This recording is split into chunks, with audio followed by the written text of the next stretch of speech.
Ah, yeah.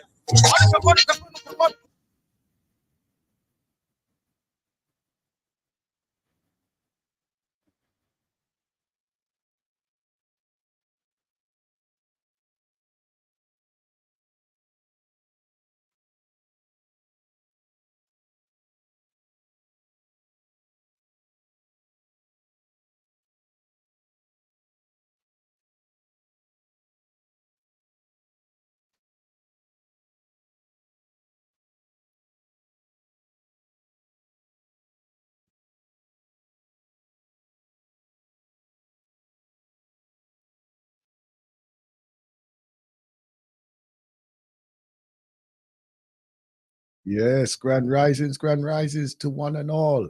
And I say thank you for giving us your ears, giving us your ears, and giving us your time as well. And I'm just hoping that you're going to glean from this today some beautiful, beautiful moments of inspiration, inspiration, and come and share as well, right? To all the new participants, because I put out a big blanket of welcome. I pour out a big blanket of welcome to some new listeners, and let's see who will really be engaging with us on this strong. Yes, sir. Yes, we can't do the weakness no more. No excuses. No excuses anymore as we reach to a pinnacle, to a pinnacle of time. Pinnacle of time. Oh, I tell you, talk about that. I talk about that. We talk as if this is going to be a time that we're going to be going on and on and on. I catch myself not just 30 minutes ago with a time bandit stealing time from me before I could come and share my time with you or share our time together as well. Yeah? Anyway, welcome to the Blacknificent Radio Show here on the Galaxy of ForWe.net. And as you know, all the usual places are open, right? The doors are open. So welcome, one and all, and every one of you out there. Right? Let me give you some of this here, and then we get on with the rest of the programs as we go through. Let's go. Whoa, oh, whoa, oh, now, oh. Woke up early this morning, with a song in my head. Woke up early this morning, got out of bed, wrapped up pen and a paper, then started to write my story. Must be heard. Birds kept singing sweet, sweet songs. Call and response communication. Donkeys praying, horses nickering too. They just communicated naturally. Uh-huh. How about you, my neighbor? How do you do? Did you have a good rest last night? How about you, my neighbor? What do you say? Did you have a good dreams last night? Oh no.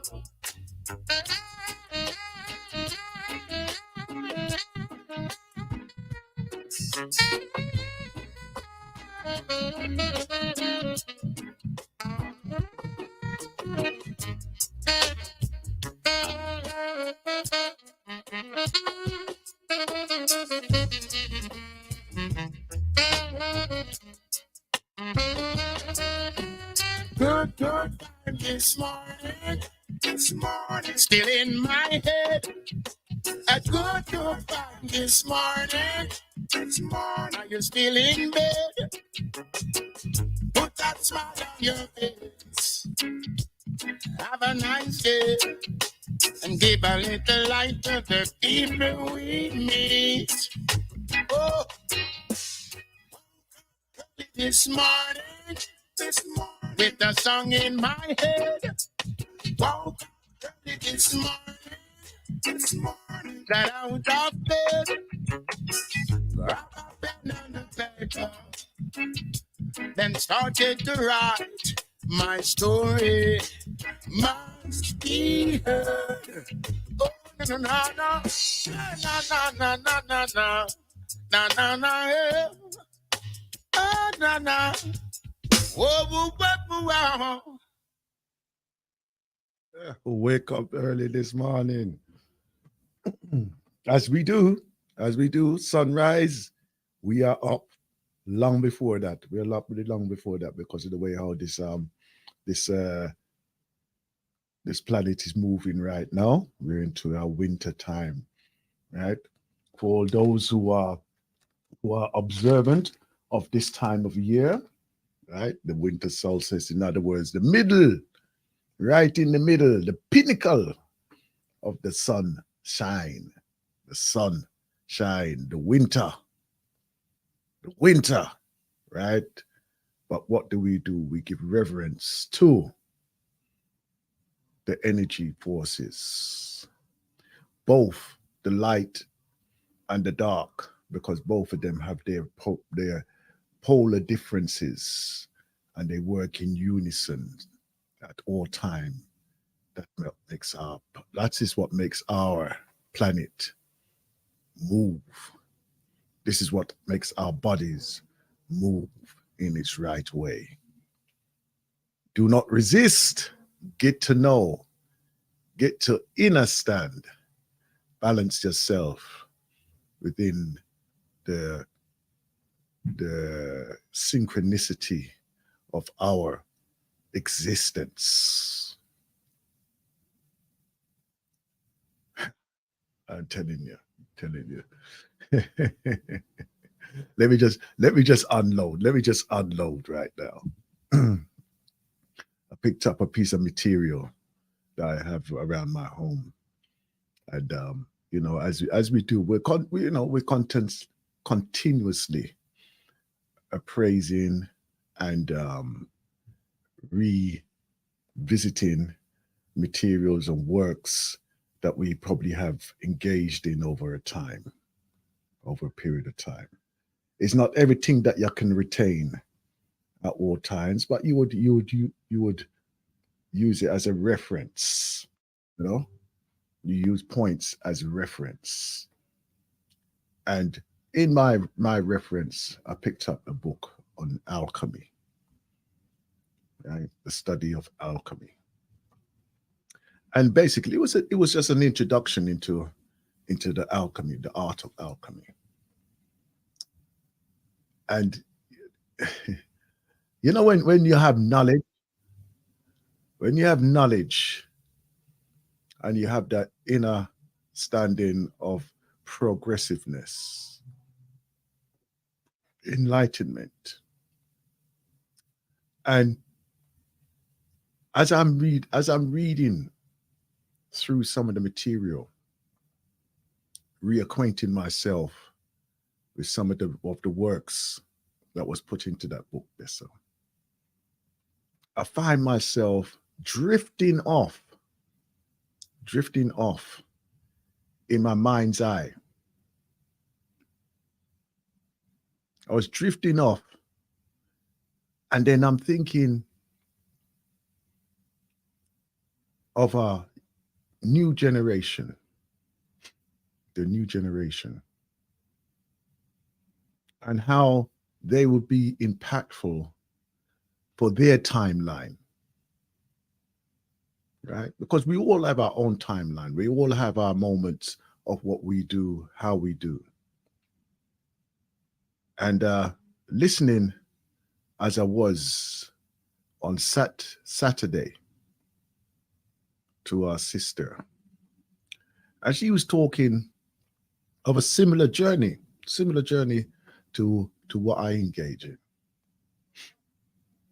And she was talking about the science of astrological importance of astrological beings and how they affect us.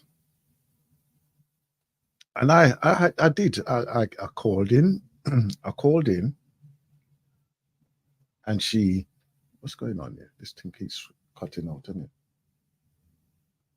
I don't know why I keep cutting out. So anyhow, so I called in, and she was able to. Let's see this. Anyhow, she was able to engage with me. And first of all, I gave acknowledgement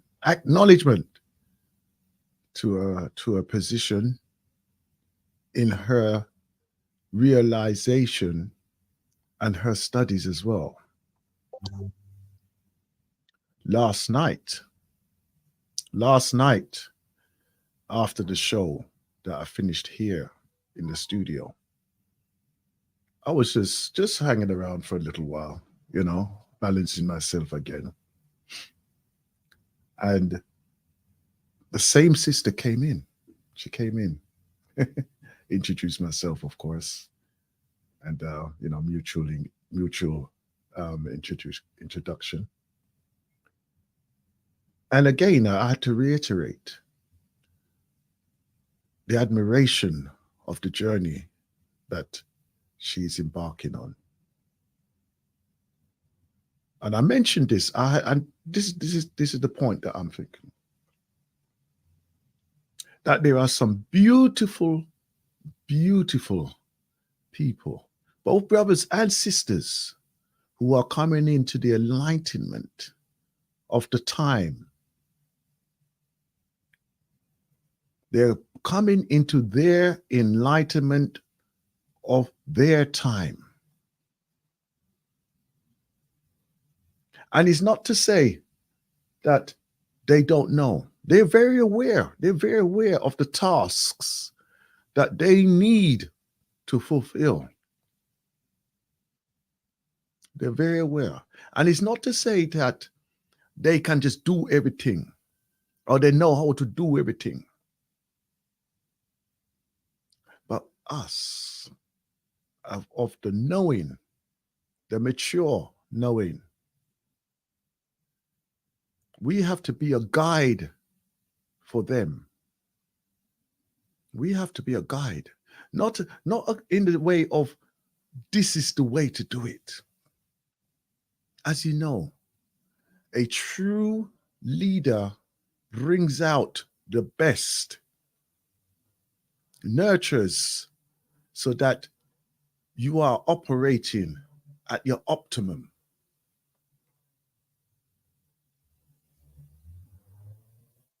In my conversations here, I do select certain subjects of conversation purposely. I do select certain conversations purposely because I want to bring out the best in all of us as a community. That is what I want. I don't want us to be caught up in the let's go along and get along. We have to be in a position of absolute progression, continuous progression.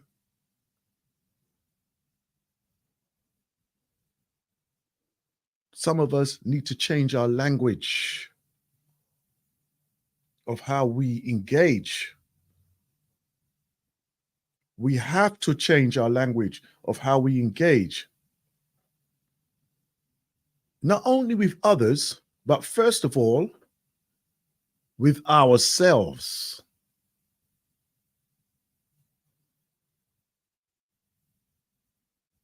We have to change our language of how we engage with ourselves.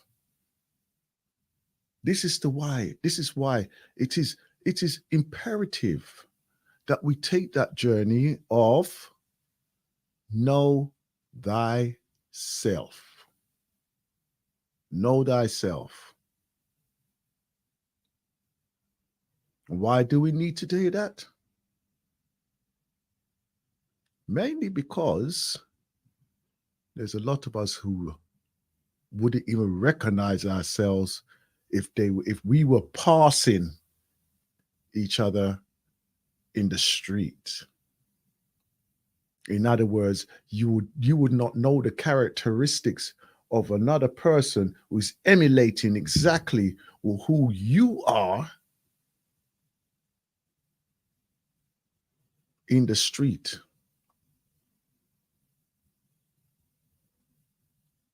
Would you be proud to stand with that person? Or would you hide?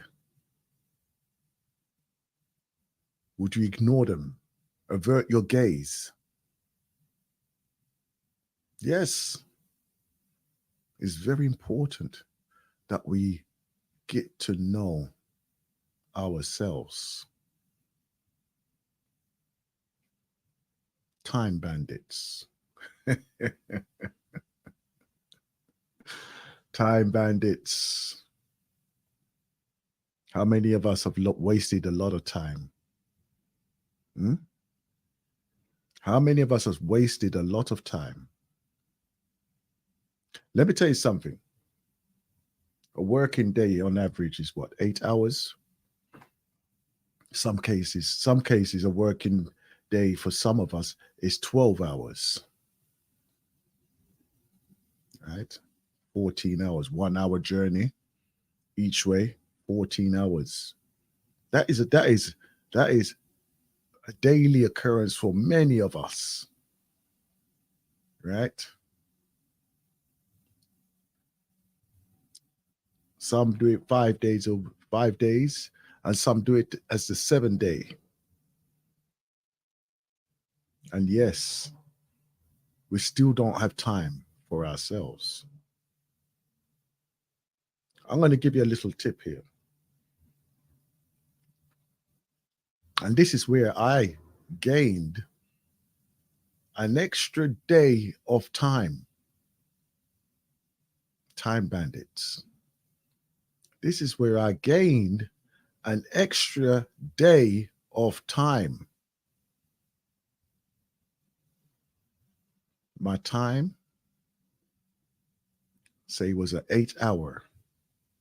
So what did I do?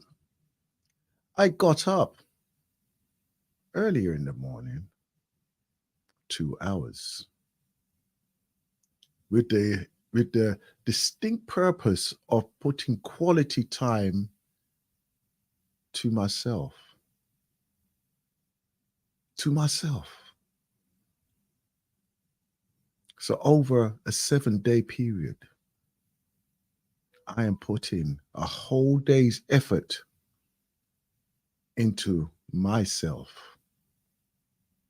That will be feeding, nurturing, educating, by just getting out of my bed 2 hours earlier. 2 hours earlier. That's all I had to do. And it's not the fact that, oh, I'm doing it to say, oh, how great I am. I needed it. I'm sorry, I need it. I need to have that quality time for myself. I need to have that days back so that no one can come and steal them from me. I need to have that time. I need to rejuvenate my learning capacity. That's why I will pick up and I will purposely read for minimum of 30 minutes per day. Sometimes I get carried away. Sometimes I don't. Why? Because I'm already in conversation within myself. In other words, my meditation process has already started. And I give no acknowledgement to that. Yeah. But I incorporate various things in there which will enhance me, myself, I.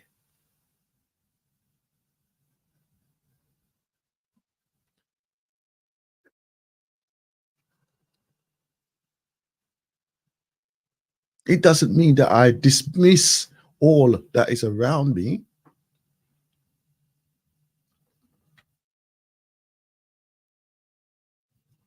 But my quality input at that time is for myself. You know,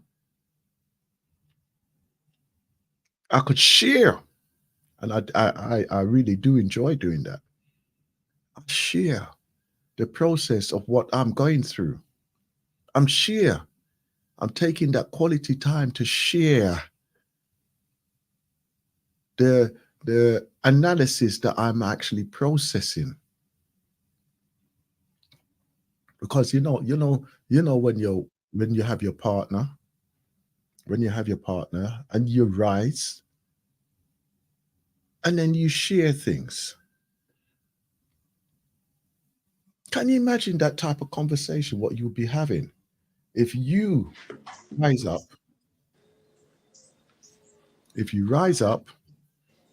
and then you all of a sudden you're already in that deep conversation within yourself, and then you're sharing it with like your partner or your family, with your children, because they like to come and interfere with you when you're trying to find a little quiet time for yourself. Huh? So you share that process with them. You encourage them to be part of that as well. Encourage them to be part of that. You know? So my little tip for you today on this rising is to take 2 hours for yourself. If you take 2 hours for yourself on the rising, and it's not a thing that say, oh, you have to do it every day. But just say, something, let me do some quality time for myself.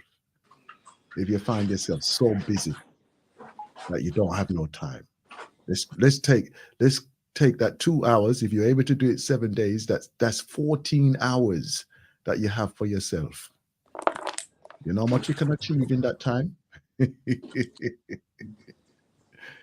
Anyway, grand risings, my sister. Grand risings. Grand rising, brother. Grand rising. Yeah. Has the rooster call you up yet? The rooster has spoken. Yeah. Daybreak has, the sun is, it's warm out there and it's dry. We had a lot of rain last night, but not anything substantial.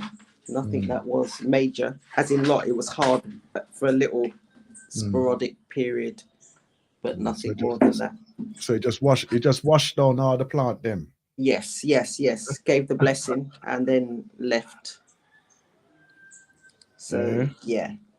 That's beautiful. Yeah, so I just give thanks. I give thanks.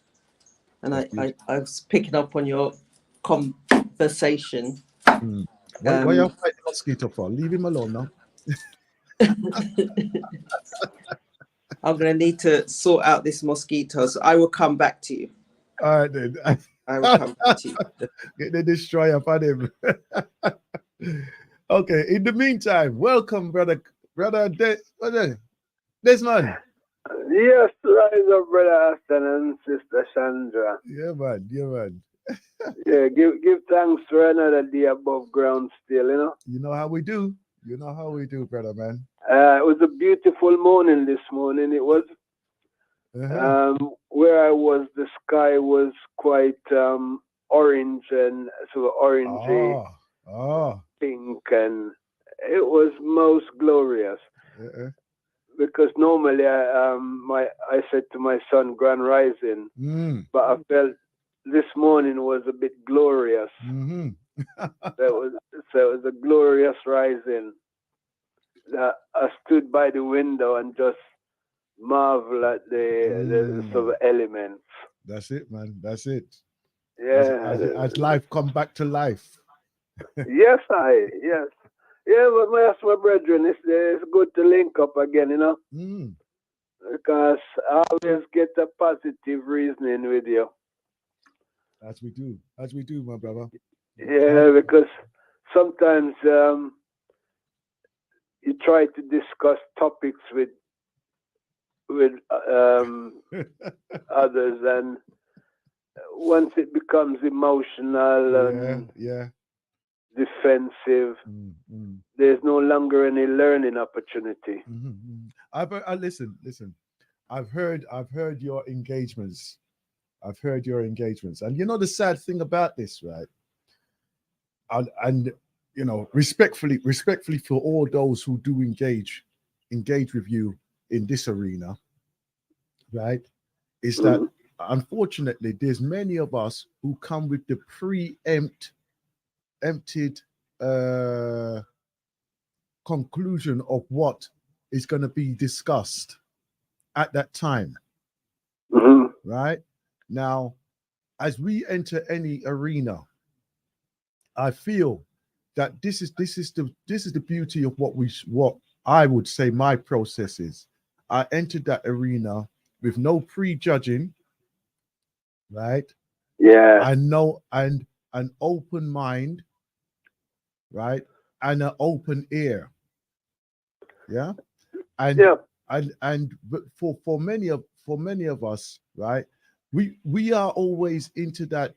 It's like, you know, when you're having that conversation already in your head and you've made your conclusion and your Hmm. summary Yeah, prior to you hearing the whole of the things laid out, yeah. and then it gets dragged out of context.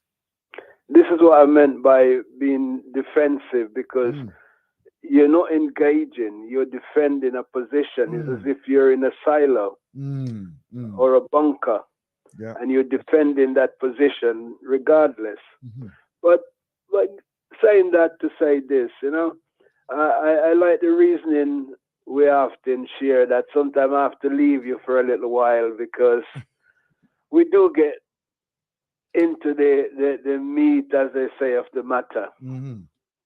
And when you were talking about sharing, Mhm. and that kind of sort of resonates with me. Yeah, And one definitely. of the things I enjoy sharing with my partner of Mm. 30 odd years Mhm. is silence.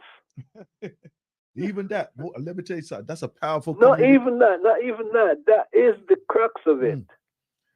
Let me tell. Because Yeah, go on. Go. to Sorry, sit with sorry. Go. someone Mm. who you're connected with, Mm. and just to be able to share silence, because there's no need to fill the space. And often we feel we have to sort of fill the space with sound, and forget the golden rule that silence is golden. And it's in that stillness that you actually resonate on a certain higher level frequency, because it's knowing that person is there. And sometimes when they're not even there, you're conscious of them being there. Mhm. Yeah. Another point I was thinking as well, in terms of more practical, that I enjoy doing is sharing cooking or preparation of a meal, because I try to cook. Since I'm retired now, I try to cook every day. Not try. I enjoy cooking every day, And sharing that sort of cooking sometimes can bring out issues that are below the surface. And that gives an opportunity to share whatever that other person is going through. You see what you just shared there. As I was saying, my reading this rising was a book on alchemy, right? Yeah. And going through that process of connectivity of not only the alchemy of ourselves, but the alchemy of physics, Yeah. right? And then that process of combining the chemicals and elements to produce a balance within oneself and their environment. The same as cooking, my brethren. All right, you see what me I say now. You see what me I say. And then that links into the laws of Mahat. Exactly. Because it's about the balance. You know, people talk about a balanced diet. And part of that balance is also to do with colors. Yes. It's to do with textures. You know, for instance, if I'm peeling chocho, I either have to put some oil in my hands. Yeah, that's or right. put on a glove because the enzyme in chocho dry my palm. And it's just understanding the nature of these things and why some vegetable has to be cooked. Because they have certain enzyme in them that can be harmful. So it's understanding all these things in a natural process. Yeah, tasting, smelling. Yeah, you just feel at one with the world and with the multiverse. And once you realize and I'm going to use that word mainly because it's just buzzing in my head. Once you realize the alchemy conundrum, right? Once you realize that, and the place and the role that you play with that, right? And then you see the synchronicity of life itself. You will go into that state. You definitely go into that state of harmony. I would call that's it. Right. It's like a musical stage, isn't it? Yes, sir. Music is if music is not harmonious, it can be grating on the ear. Yeah. And I tell you something now. No fly can escape that trap that's so. Yeah, man. You hear me? No fly can escape that trap that's so. Yeah, because I feel when we reason, you know, we're connecting not just with each other, but I think there are some silent listeners out there who is saying, "Yes, man, that makes sense, you know." Because as Bob Marley once says, "When I talk, even a baby can understand me." That's right. Purity, simple. Yeah. Simple. Because it's coming from a good place. And it's falling on some good ears. That's why when you're within that zone, when you're within that zone of flow, right? Because as you receive, you just allow it to flow, right? Yeah. That is why you're the messenger. You're the messenger. That's why when you see an artist or hear an artist, and then you forget about the actual person themselves, and then you go into the lyrics and journey with the lyrics. Yeah. Right? And then they think, oh, this person come with them type of talk there and all. You know, and you think, what weird? Where him get that from? Right? Yeah. Right? Yeah. But it's just a flow. It's a flow. And if we practice and put ourselves and make ourselves available for that, right? Without impartiality, right? Yeah. Without judgment. That's the one, isn't it? Yeah, you will be able to see how you will be utilized. You will be utilized in so many ways, probably beyond your even perception. I've got Sister Sandra with us. I've got Sister Sandra with us, right? Oh yes, balance and order. You see what happened? You leave us for 2 minutes and look what happened now, isn't it? Yeah? Come in, Sister Sandra. Rise up, Sister Sandra. Hold on. What's going on? No, the mic was muted. Okay then. Okay, great. No, I've loved the conversation that you're having together, and where you started the conversation, from thinking of time and thinking about time and how we use time, but then also thinking in terms of silence and the beauty of silence and what is achieved as a result of silence. And in my recent readings and just a greater understanding, that silence allows you to hear the whispers. Yes. Which then allows you then to potentially move in a different direction, the right direction, understand something or someone a little bit more, because you're not cluttering your mind with the noise and the distractions. Exactly. Yes. You see? Ashe. Oh. You see it though, right? And you know, and I know that there are listeners out here who do listen to us, and I'm gonna open that invitation. Please do not be I have to put it this way, unfortunately. Don't be intimidated by our conversation, because it is all encompassing, right? If you have anything to share, please come and join us in the conversation here. This is what the whole of how we are, because we speak and we move together as a family. Because we want to go far. Mm-hmm. And if you want to go far, we have to travel together. Mm-hmm. Mm-hmm. Right? We're not in the speed business. That's right. Bring and if you feel that we're talking in a sense of that, oh, that's total confusion there. But I know or hear of a way of clarity, bring it to the table. Bring it to the table of discussion, no problem, right? Because as much as I impart, I'm in the learning as well. And I will never, ever turn down an idea, because that could be the next level of being, right? So don't feel that there's any question that you can't, or contribution that you can't add to our conversations, because we are always in the listening. Yeah, we're in the listening as well. Anyhow, Sister Sandra, what do you have for us this rising yourself?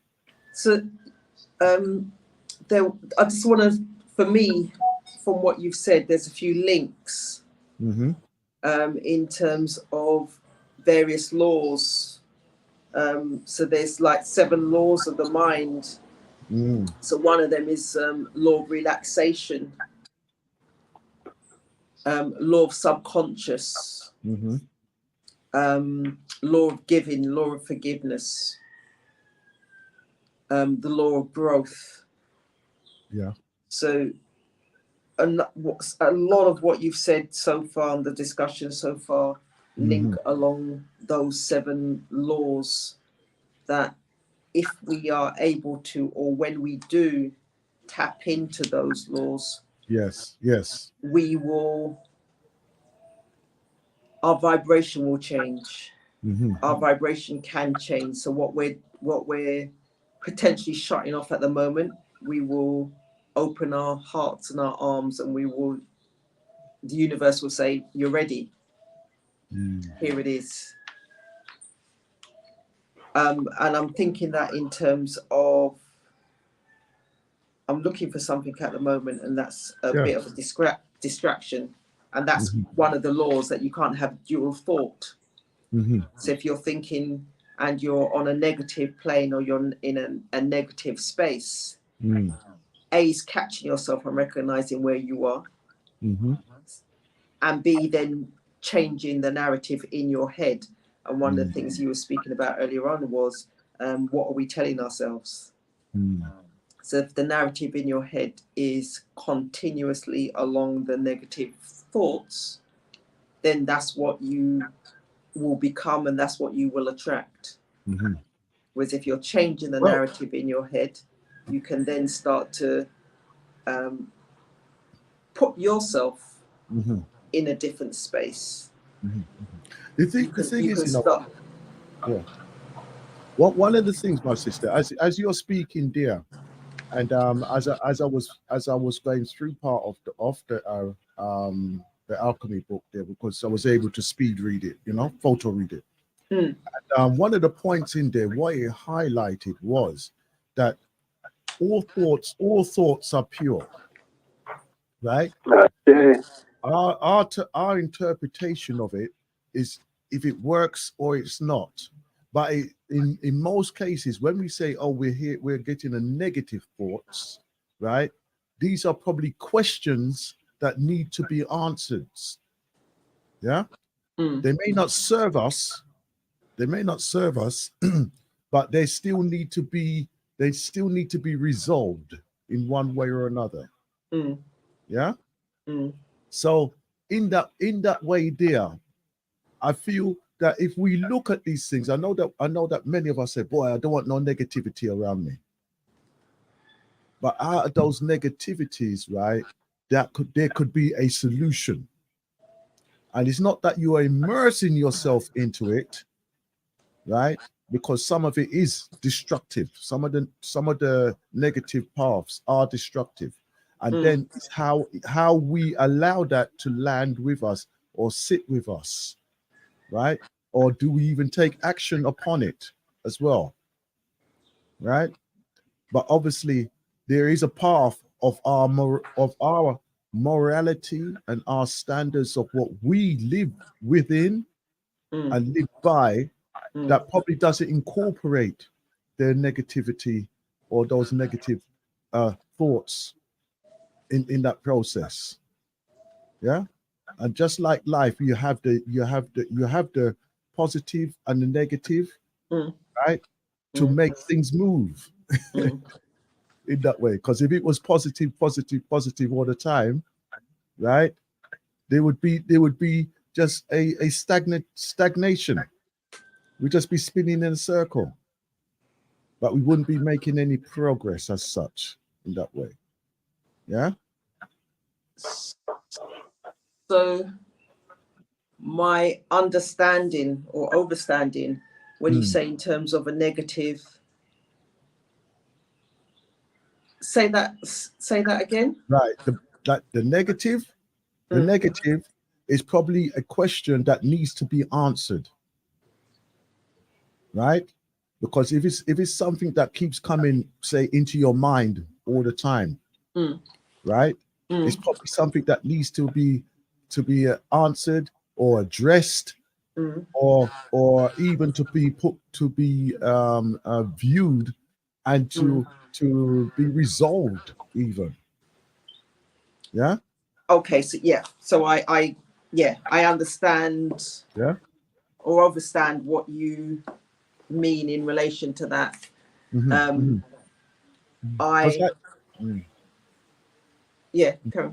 Right. I mean, like the extreme is obviously if it's going to do you harm, that's the extreme. Yeah. For whatever it is, if it's going to do you harm, then obviously you take evasive action. Right. But if it's a thought that is coming into your mind continuously, and you think, oh, why is this thing coming to me? This is not part of me. Right? This is not part of me. But why is it coming? And I know that most of us will just bury that, say, look, I'm not even going to pay that attention.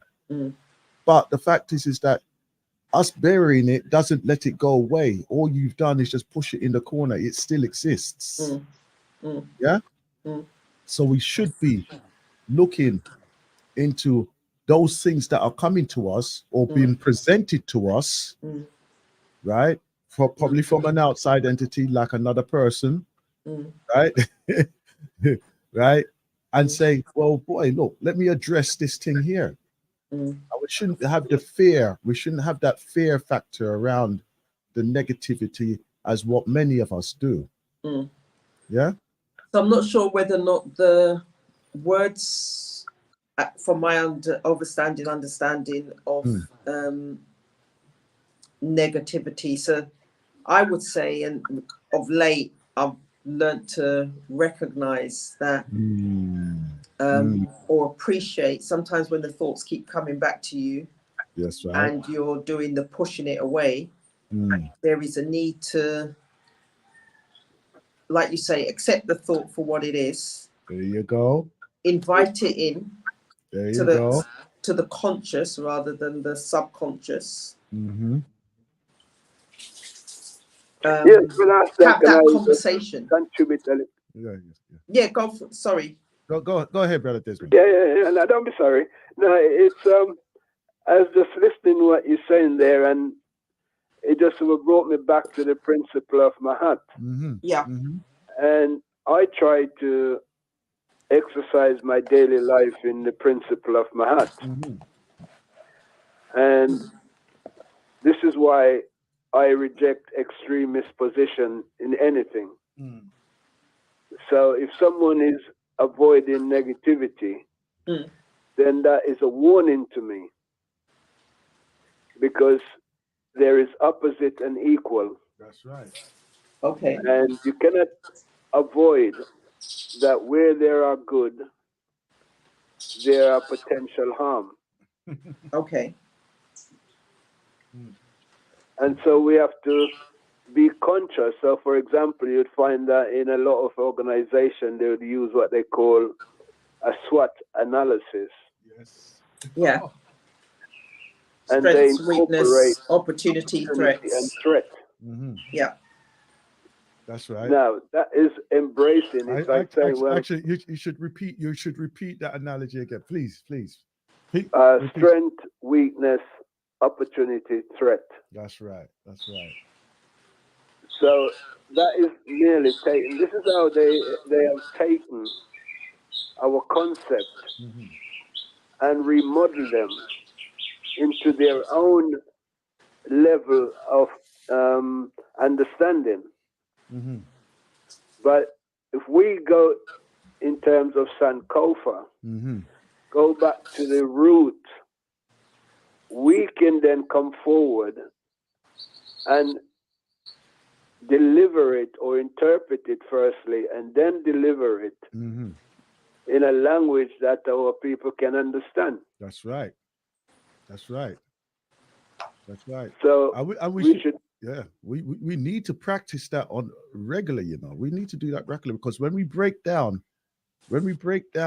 the those negative connotations, right, and we are able to go through in a defensive manner and do it in a successful way, you know how strong we are.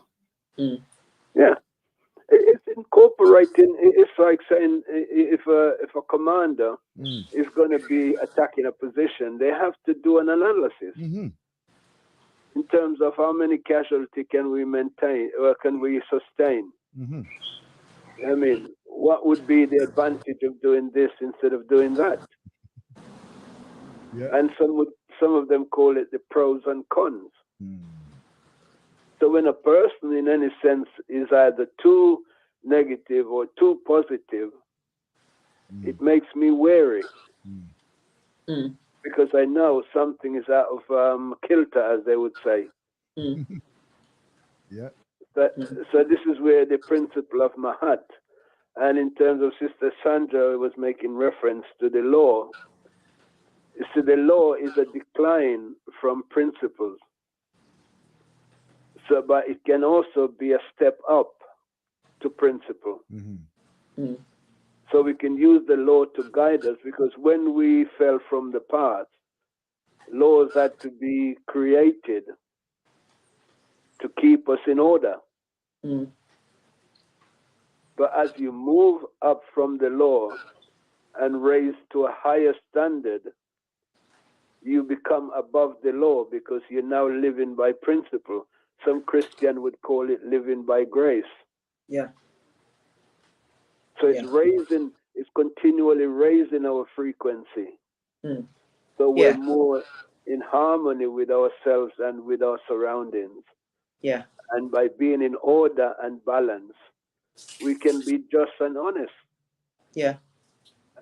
Yeah. So I like what you say there, Brother Desmond. Take it in and try and live it. No, I love what you say there, Brother Desmond. And I think this conversation can go on, but I'm also mindful of time. Yeah. Yes. And midday meditation. When I come around. As we do, isn't it? As we do. Yeah, so more love, more joy, and long life. All right, then. Thank you so much. Peace. Right. Enjoying the show. Hold on. Just before you go, where are you? What's your location at this particular time?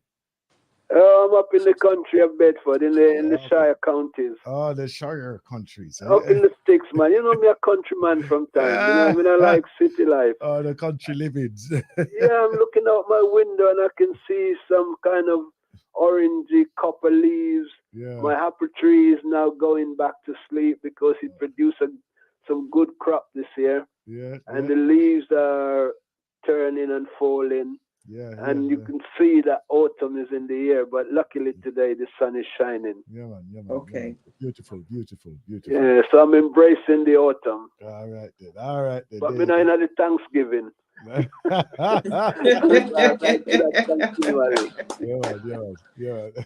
All right. More love, brethren and sisters. Okay, bless up. Peace. Sister Sandra, we have our midday meditation. Would you like to introduce the midday meditation this show, please? Yes. So what I would encourage, and you were speaking about time and getting time back. Midday meditation gives you an opportunity of not getting time back, because that in itself is I like the language, but the concept is impossible, in my humble opinion. But what we can do is make the best use of the time we have. And this midday meditation gives you an opportunity, Galaxy family, of doing that. So take the opportunity of being present. And in order to be present, there is an element in terms of breath, but also in terms of recognizing then that to shut down the noise from the world as much as you can and take in what Brother Aston is about to share with you by way of the midday meditation. All right then. So without further ado, let's take our power breath and enter into our midday meditation here on the Blacknificent Radio Show.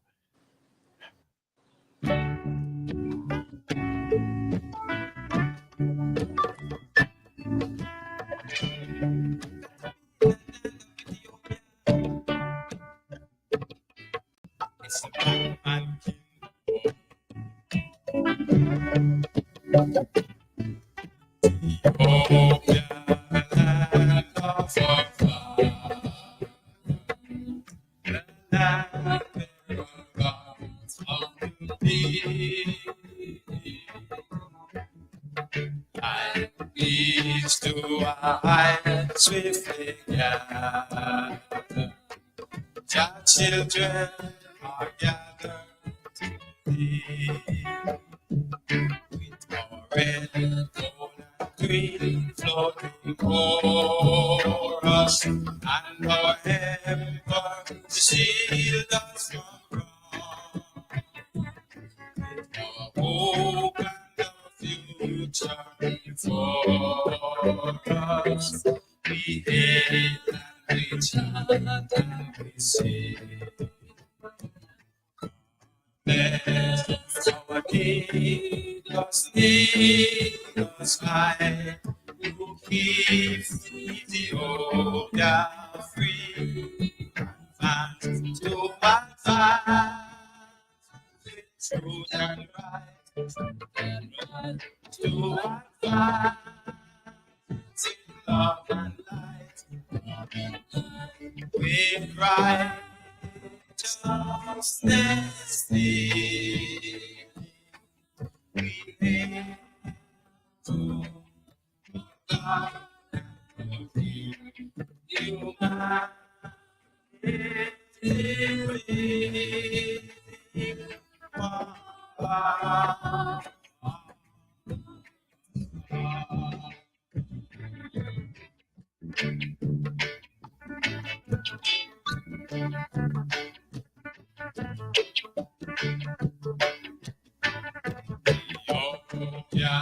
tyrants of God, once more be underneath. Children radically gone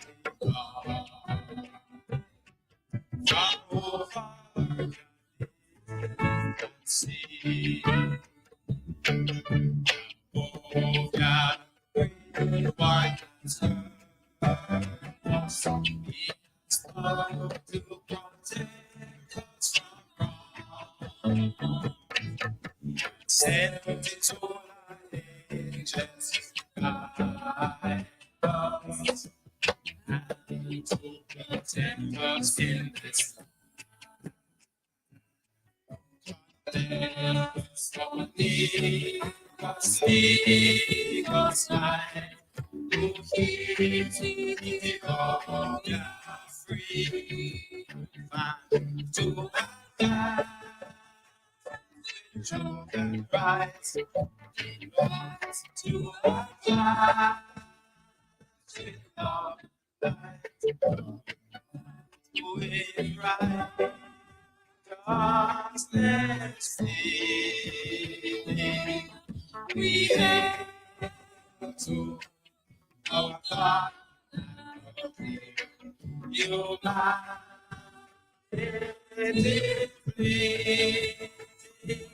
one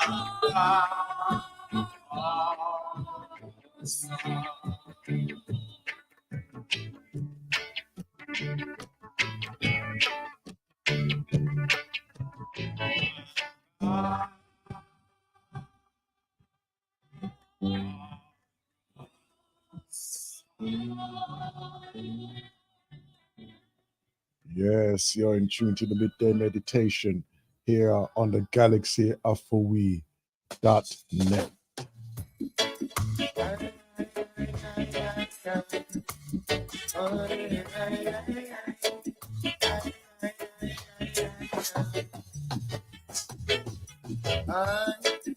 Some things were meant to be, so I don't let it.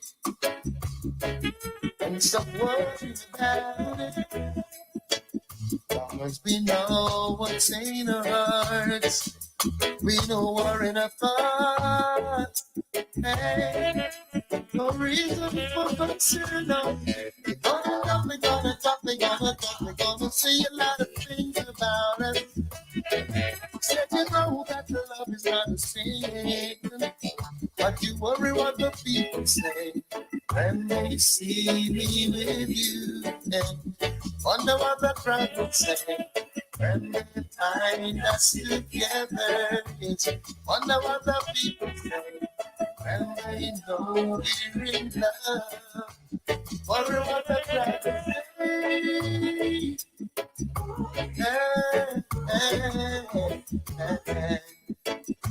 You met them on the street, yes, greeted with a smile, hey, as broad as the night. They'll say all kinds of goody to you, yes, they'll linger for a while. Oh, that pretty old mind. You know how you want to stay, you think that you can never ever make your mind about it. Well, I don't know the love is deep within you. Why should you worry what the folks say when they see me with you? Worry what the crowd say when they find us together. Wonder what the people say when they know we're in love. Wonder what the people say.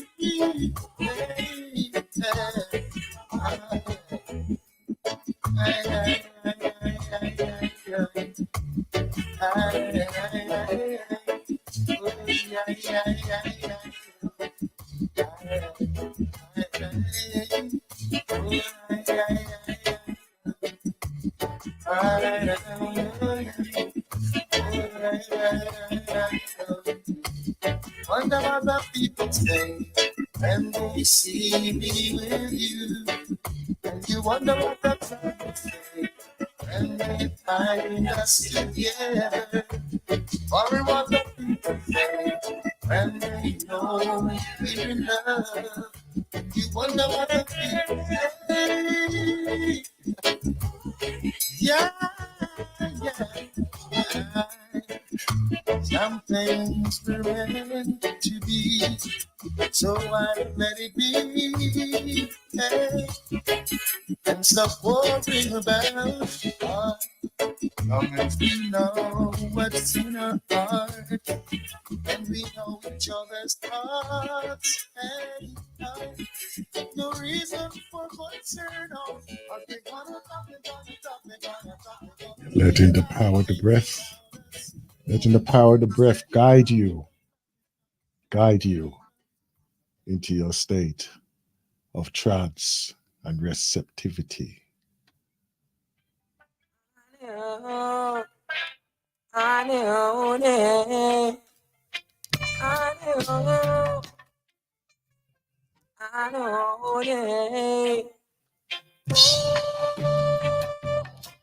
sweet Africa, oh, Mother Africa, they love to play that jump song. Oh, oh, that jump song, yeah.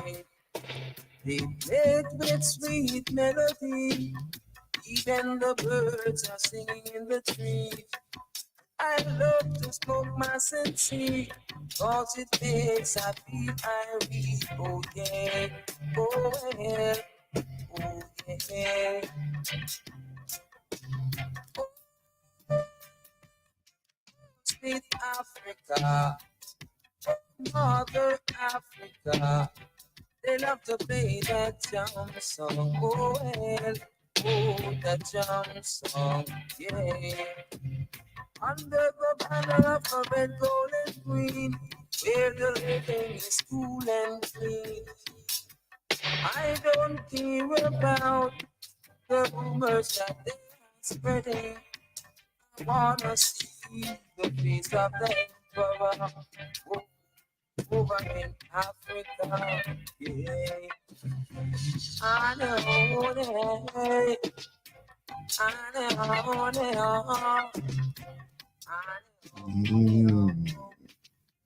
Journey, yes. Journey, yes.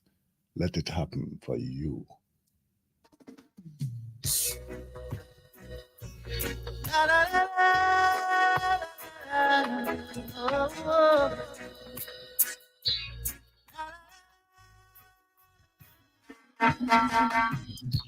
A word from the wise, don't try to make life on your own. Remember that Jah just by your side. For I was a soul who was lost, and my life was in dismay. For among evil forces in which I played, guns and ammunition were my chosen way of life. With God-fearing people I chose to strive. For all of the lives that are taken, they can never be replaced. But still Jah chose to remember my face. Though I never lived like he wanted, I'm still mindful of what he taught me. So now I beg and plead, I'm on my bending knees. God, Father, you rescued me. I've got the scars to show Barely made it along life's road. Cause when my life got dark, he was the only spark. He was the light at the end of the road. When I was a young boy, growing up in Augustown, we ate from the same pot. We were iron twins all around. From Gordon to Colorado Corner, from Rockers to Jungle 12 Tire, Price Hill to Dread Heights and River, all around. And then the football ground became a battlefield, and my life seemed so surreal. People were falling all around, but Jah helped me to stand my ground. Only Jah would have helped me to stand my ground. Though I never lived like he wanted, I was mindful of what he taught me. So now I beg and plead, I'm on my bending knees, 'cause Father, you rescued me, and I got the scars to show. Too many scars. Too many scars. Too many scraped knees. Huh? You're in tune to the midday meditation on the Blacknificent radio show here on the Galaxy of the We.net.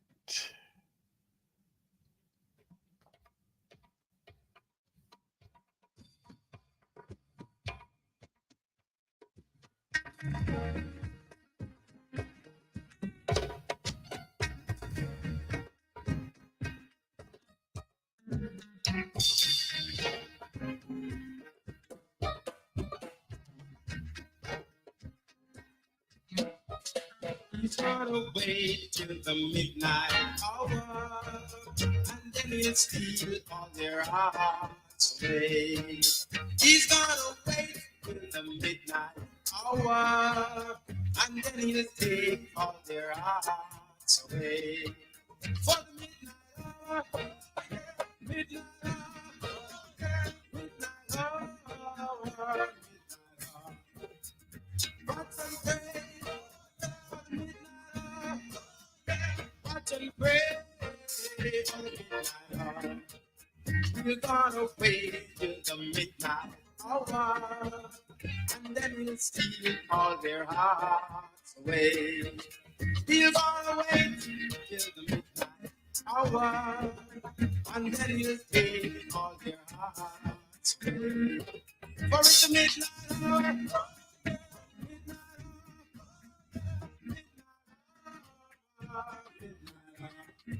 You gotta go, yeah. Deep in the night, oh yeah. You gotta be midnight hour.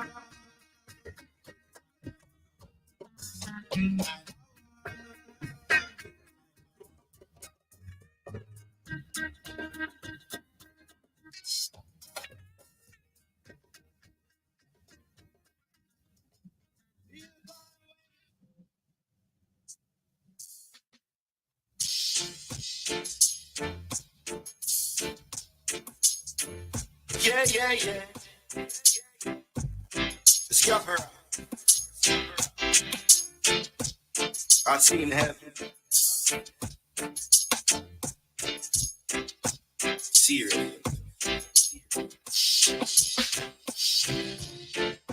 She is from around the way.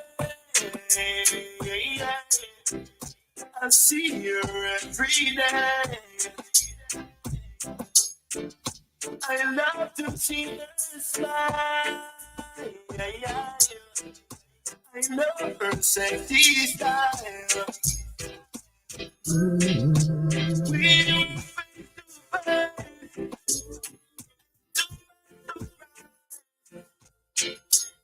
She was heavenly.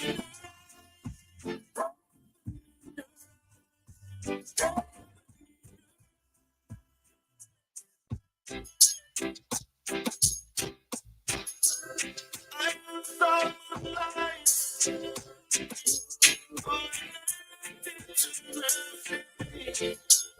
She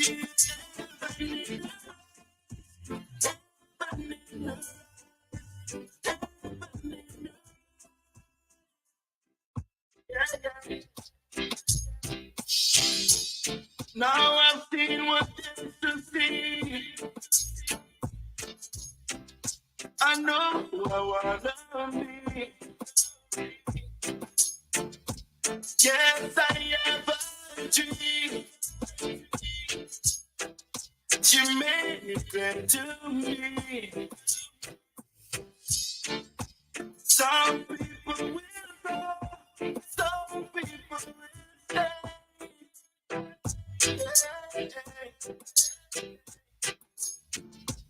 But it's clear to see she was meant for me.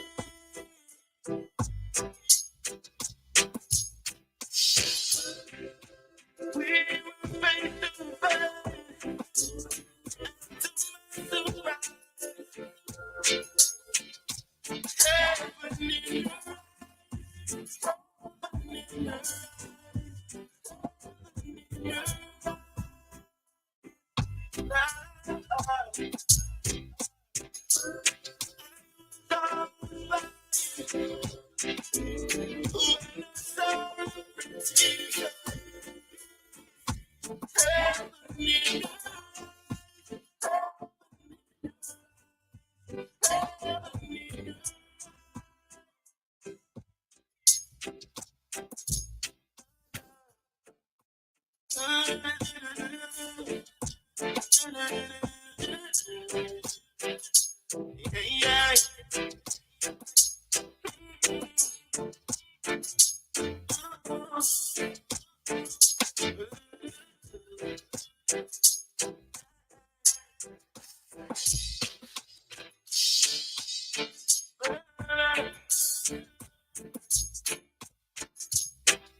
Yes, boss. Yes, boss. Yes, boss. Yes, boss. Yes, boss.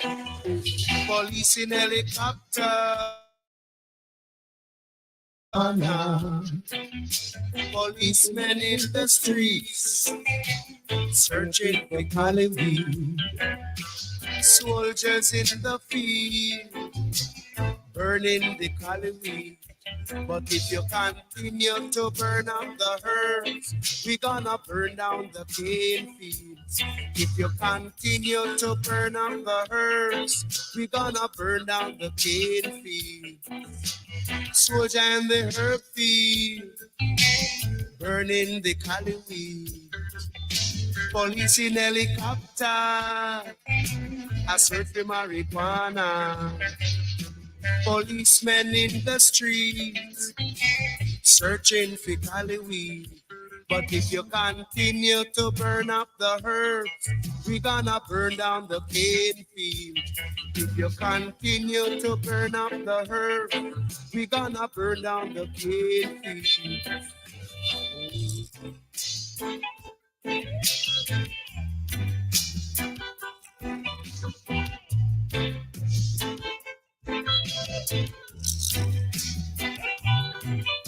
Police in helicopter, a search for marijuana.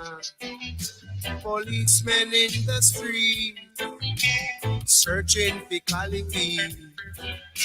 Policemen in the field, burning the Halloween. But if you continue to burn up the herbs, we gonna burn down the cane fields. If you continue to burn up the herbs, we gonna burn down the cane fields. We don't trouble your banana, we don't trouble your corn. We don't trouble your pimento, we don't trouble you at all.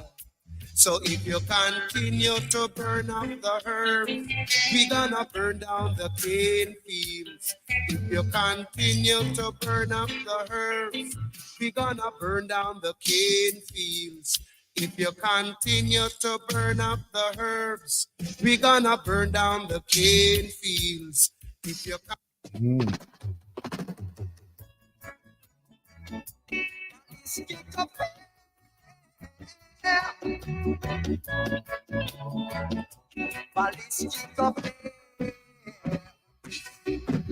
We used to lick chalice, cook idols two together. Play football and cricket as one brother. Let you rest a donkey, and you might black a rima. You are gonna fight against your brother. That no right, my sister. Let us all live as one. Yeah. Show where your gun, show where your knife. Let us all unite. Everyone is living in fear. Just through this, but all live as one. Yeah. Show where your gun, show where your knife. Let us all unite. Everyone is living in fear. Just through this ballistic affair. Not through your black, out at the east, and you might rest away. You want come say you are the best ballistic affair. Tell you, my brother, ballistic affair.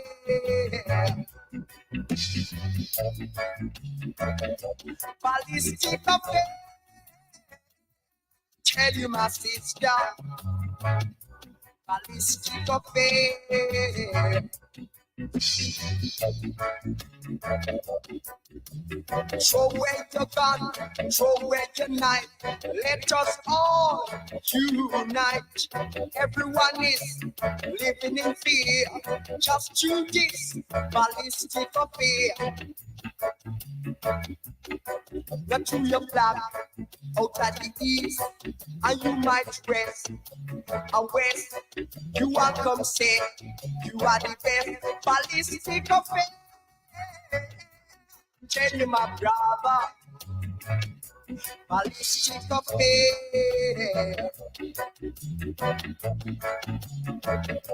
Ballistic affair. Tell you, my sister, ballistic affair. Ballistic affair. Ballistic affair. Whoa. Oh my miles. Oh my miles. One more. Let us all unite. Oh my miles in Canada. Budada, budada, budada day. Sudada, sudada, sudada day. Oh, yeah. Budada day. Some birds in the street, happy bird, listen. Say the truth to the youth at 16, tune to the cues and beats, watch your words. Sing. Use your words and hammer them. Do your works and stammer them. Mighty full power, complete your mother.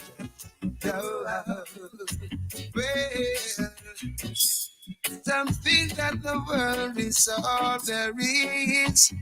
Oh.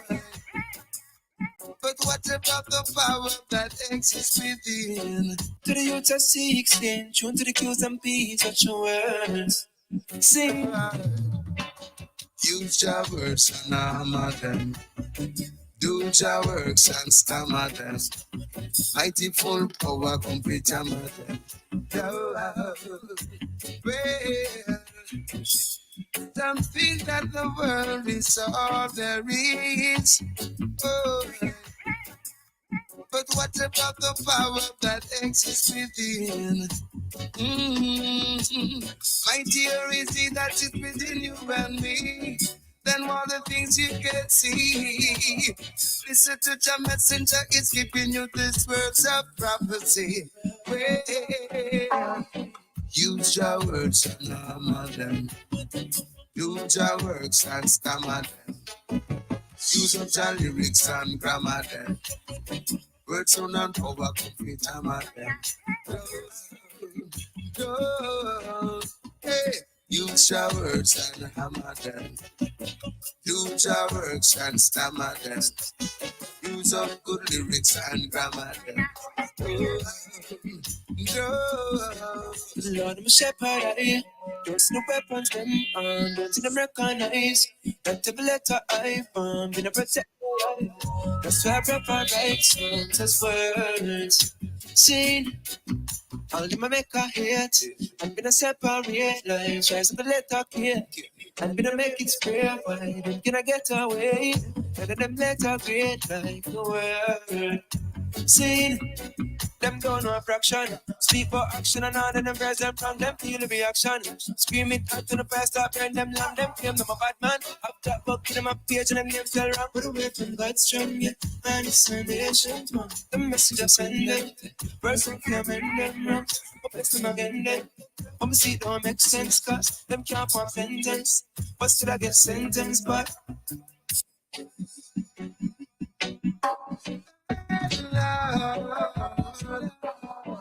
use your words and hammer them.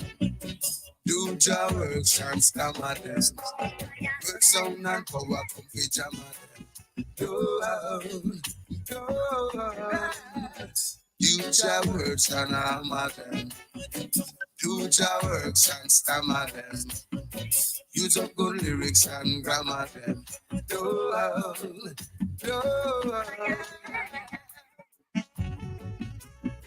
Budada, budada, budada, dang. Budada, day. Sticky, budada, budada, dang. Just the words that you speak. Every verse, every word you release. They say the truth to the USSC, say the truth to the kings and peace. Just the words, insane.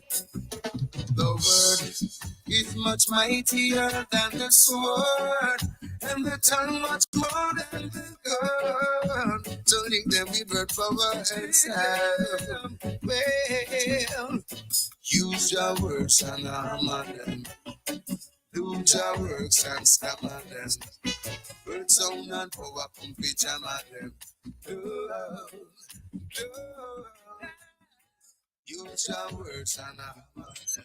Without further ado, let's move into our next segment. Move into our next segment of the ancestral voices. It's an old favorite of mine. It's an old favorite of mine. So listen.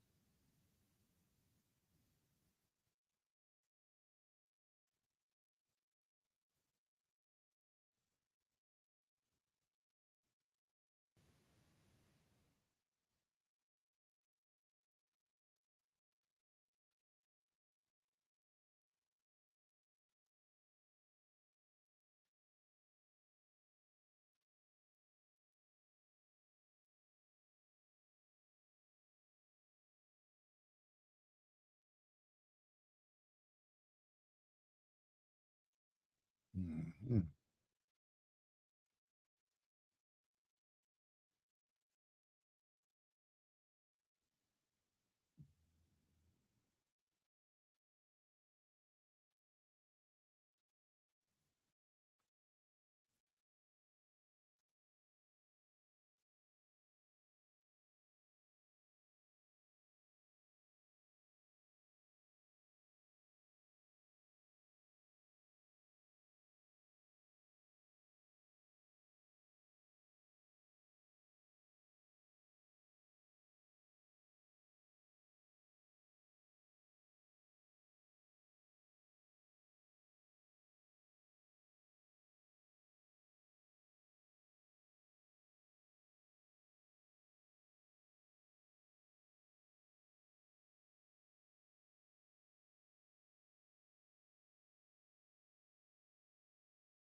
Excellence, excellence in action, excellence in action.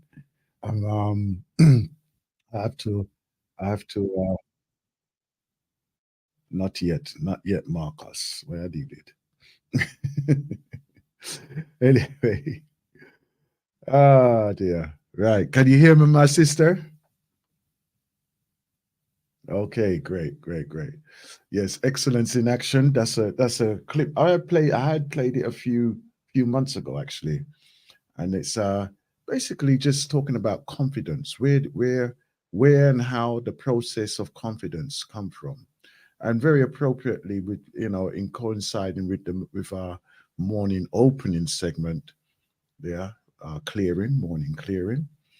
you know it's one of those things of that we can approach it in different ways.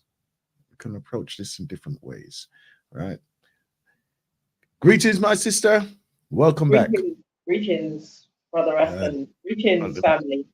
we give it some I'm a bit volume. low. That's it. I'll turn myself up. Yeah, Does that that's it. help? Lot better, a lot better, a lot better. Thank you, thank Okay. you. Okay. Uh, then I don't Yes, have to greetings, family. yeah. Yeah, I was intrigued with um, that clip. I believe that's the first time I've heard it or Okay. remember hearing it.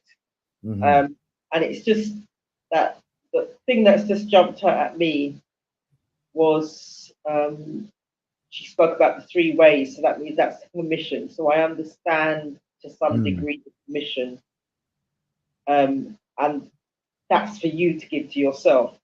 that's right. I know in the past, Yeah. if I've gone for an interview, I've not given myself the permission to show up confidently, or I have, Mm, and that's freaked out those exactly. who I thought, hey, I've got this job, it's in the bag. Hmm. There is a medium, but what I would say is do not show up with the confidence. Do not give yourself that permission, because if Yeah. you don't give yourself that permission, you deny others who see you walking toward cowering because they figure, well, if you can't do it, then they talk themselves out of their ability to do it also. So I would say, Hmm. yeah, give yourself that permission and show up with confidence. And if you don't get, and I'm using the word job, if you don't get the job, that job was beneath you. Hmm. You are better than that job, and that job, in theory, would have held you back. And if I Yeah. think of my, in the past, some of the jobs that I've gone for, promotions that I've gone for, and I didn't get, beating Hmm. myself up, and my mother would um, aim to console me or speak sense that I never picked up at the time. And now I recognize that those would have held me back. I would Hmm. not be where I am today, doing what I'm doing today, if I'd taken those jobs. It may have been the money at the time, but the Yes. money didn't give me the time with my mother, didn't allow me that ability to have the free time within the working day, whereby Hmm. I was able to build my own self confidence and That's my right. own That's right. This, going forward. I think we discussed this well a little while ago, right? And in line with excellence as well. I am going to throw that word in quite often. By the way, if you're thinking this man keep telling you about excellence, excellence. Listen, it's all a part of it. If we don't work at it, let's say it so that you can associate it with what we're saying right here, right? So I'm going to throw it in every now and then, right? Now, we did discuss this quite a few months ago, right? That there is no unemployment, right? Mm, And when I say that there is no unemployment, in other words, if you're not working in a secular position, mm, right? In other words, like working for a business, a company, or employed by someone, mm, you are supposed to employ yourself, mm, right? mm, And in that process there, you are preparing yourself for the potential of assuming a a position yet again, mm, right? mm, You're in preparation of that. Yeah. So therefore, you know, with the way how we have technological access even now, right? There is no unemployment. You prepare, and that is your job, right?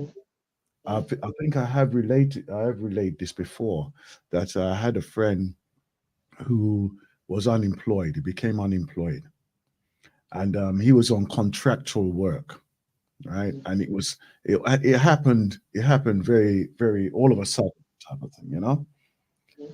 And he found it very difficult to get re-employment again, right? Mainly because of the nature of his work. It needed what they were requiring was an updated educational level. So it's one of those jobs that is always moving, right? It's in the technical field of like computer programming and things. So, you know, new programs come out all the time, and you have to require those skills to keep up to date with the new levels of programming, right? So what he done, he unfortunately let it lapse of his updating of his programming. Although he was extremely skilled at the level of what he was doing, he was even teaching it. He was even teaching it, and then all of a sudden they made him unemployed because he didn't have the required level what they were seeking within that company. Right? And then for him to get back on that, he said that it would take him a year just to get back up to level, right? Because of the training he would have to do, right? And then, you know, he sat down in it for a couple of months, and you know, regaining himself, rebuilding himself, and then he said, you know what? And this is where I'm getting this thing. This is where I'm getting it from. He says, I'm just gonna work on myself, work for myself. And I said, what do you mean? And he says, well, if I was at work, if I was at work, and I did share this morning as well. If I was at work, right, I would get up about 6 o'clock, have my breakfast, and then I'm in work by about 8 o'clock, and then I work till like 3-4 o'clock, and then I come home. He goes, that's what I'm going to do. I'm going to work on myself. So it's either I'm educating myself or I'm applying for jobs. And he did this for about 7 months continuous, and then he got a position. He got another contract and everything. But he did it day in, day out, day in, day out. He was doing things for himself. He was working on himself, right? That was his job. And I said, wow. And then I experienced that also with an ex-partner of mine. 2 years unemployed, right? But she had that attitude as well of get up, start from 8 o'clock, work to 4, right? My job is getting another job.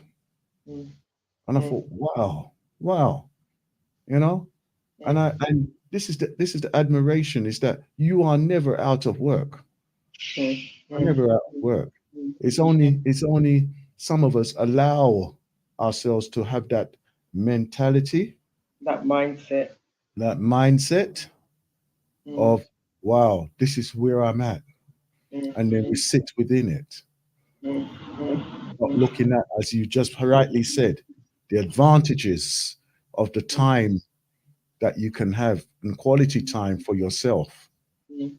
Yeah, make the most of the quality time that you're having for yourself as well.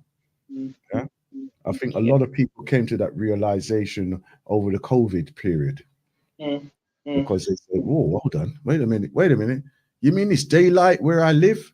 you know, right? Because like all of a sudden everybody was into gardening. Why? Because they were able to actually work on their home and still be productive, right? mm, Within their working environment, but they were mm, working from home. mm, Yeah. mm, So all these type of things we have to be grateful for, mm, right? And learn how to take advantage and not look at them as a disadvantage mm, in life. You know. mm, mm, mm. Yeah. That's enough lecturing for Well, today. well, if you, and I've used the word before, take off the word dis and Mm. just use it as advantage. Yeah. So again, you're changing the language, you're changing the mindset, and you're changing your outlook, Mm. which will provide you with a different conclusion or a different road to travel. Mm. And sometimes we may not like where we are, but the only person that can change where you are is you. Mm. And it's not necessarily changing it from the external, it's changing it from the internal, which is like you said, in terms of the excellence and doing the work for Yep. yourself. Mhm. The other thing that I liked and what was said in terms of that um, ancestral voices was around the community. Mm. So I'm going to switch off soon because we have the advertising, which is the media advertising. The usual round and the rounds. I did. Yeah. Since you want to put some advertising in there, let me try this one in upon you. All right. Okay. Okay. All right then. Well, how did I get this up there now? Oh yes. Oh yes. Here we go. The Windrush 75th Anniversary Christmas Concert and Caribbean Tea Party in the Windrush Shopping Village. Tea party, cakes, cards and dominoes, steel pan and giveaways. Enjoy Christmas shopping in the Windrush Village. Then, from 7 p.m, the Windrush Christmas Concert featuring Carol Thompson Jr., Paulette Taja, Johnny Orlando, the IDMC Choir, JC Lodge, Audrey Scott, Dennis Boville, Whittleby, Shaniqua Benjamin, Pauline Henry. Music from the Freedom Band UK, plus an extract from the Front Room Play, hosted by Felicity Ethnic and Donna Spence. Sunday, 3rd of December, Fairfield Halls, Croydon. Contact the box office on 0203 292 0002. Yeah, there you go. All right. All right. That was good timing. If I was around, I would actually go to that because it looked there's a lot happening on that day, and it looked like definitely worth. And even when I was listening to that, and the ancestral voices was talking about that sacred living room, Mm. and it was so pristine.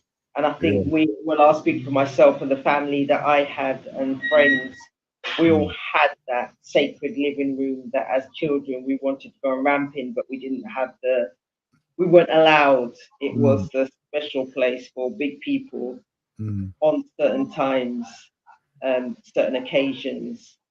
So yeah, that brought a smile to my face. But in terms of what the sister was saying, she was saying in terms of community, in terms of confidence, and speaking about her experiences, speaking to the young ladies in the Messiah, who were effectively going out there and doing what as part of their growing up, going out there and dealing with life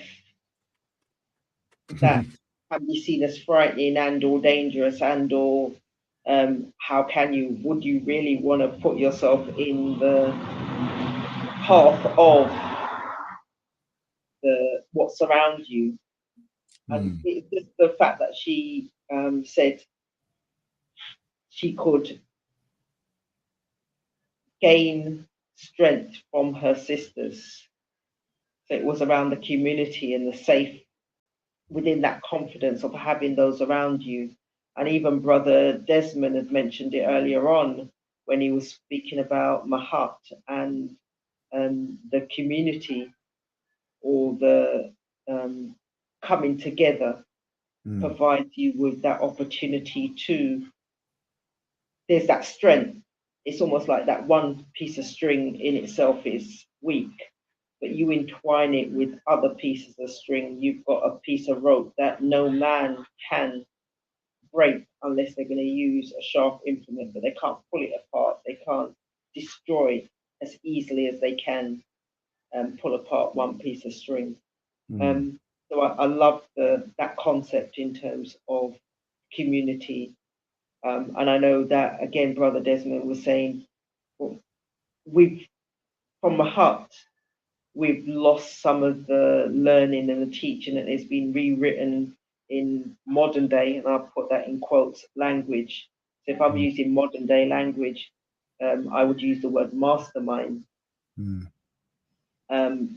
With the mastermind, one mind on its own can provide a singular thought, but when you mastermind with 3 or more, possibly up to 7 people, you've got a collective thought that will enable you to solve the challenges which may be you may perceive to be there, because someone else comes with a different opinion, a different thought, and you can actually sit down and you can reason it through, and you can conversation it through, communicate it through, in order to come to a solution that benefits all, but not just the one. And then the last thing in terms of the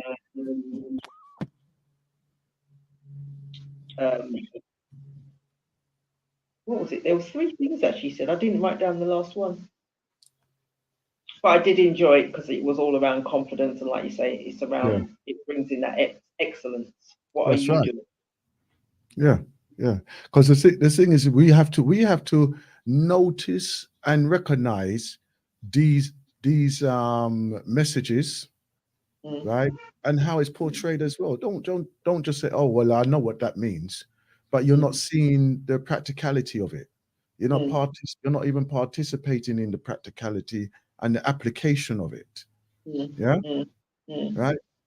Giving acknowledgement to those who are working within it and living within that as well. We have to give acknowledgement to these faculties as they come to us. Right? So this is why we have these discussions, right? So that it will ignite us to be in that level and that awareness of there. I do appreciate us coming together and actually being able to converse around these subjects as well. Which I think is very, very important. Right, I have a caller. Who we have here? Oh, Brother Naya. Greetings, my brother. My big brother. How you doing? Greetings, Sister Son. You know what? I'm just calling to rise you up to say, Wadada, and I heard Empress Sandra's voice, trying down wisdom. Empress Sandra, what are you doing? I need a higher. Empress is too low for her, man. I need a bigger one. I'm thinking, but I don't want to offend, because people might not be on my level, because I go under the sea, so people might be offended, if I call her a sea goddess or something. But no, I'm just phoning to rise you up. I'm in and out. I'm having some problem with my motorbike, the clutch cable. They changed it and stuff. Just to what you was just saying to Sister Sandra. I'm not sure of the whole show, but from what you just said, I would say definitely listen, especially if you're at the age where you're alive, listen to yourself, because while you're at that age, whatever you've done to keep you there, that's why you're here, because a lot of people have passed away. And also, but like you said, with people like Empress Sandra and yourself, don't be afraid to share, you know what I mean? Because sometimes what you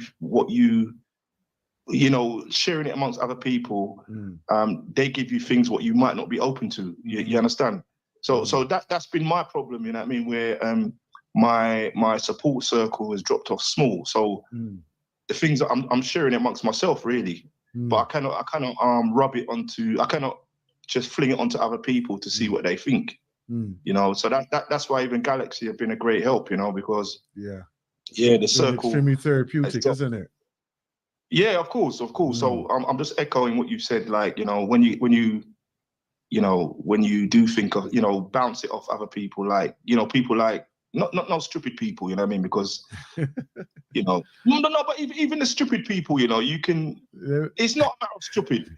Because this is why I was smiling about that. I was smiling about it, and the reason why I'm smiling, mistake, my brother, you know. I'm gonna tell you something now. The reason why I'm smiling is that a man could be out there. I say a man, a person. I apologize. A person could be out there, right? And they are just letting off, but they are more healthy within themselves because they have let it out. Most definitely. Even a child.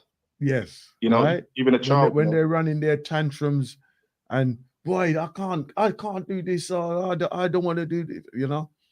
And what do? We show them and guide them of how they can cope. Unfortunately, with most of us, when it comes to adults, we're not as a patient, but not realizing it's the same process that is required. It's exactly the same process that's required, because right as a child evolves, so do we as adults. And at times, you know, we got to blow.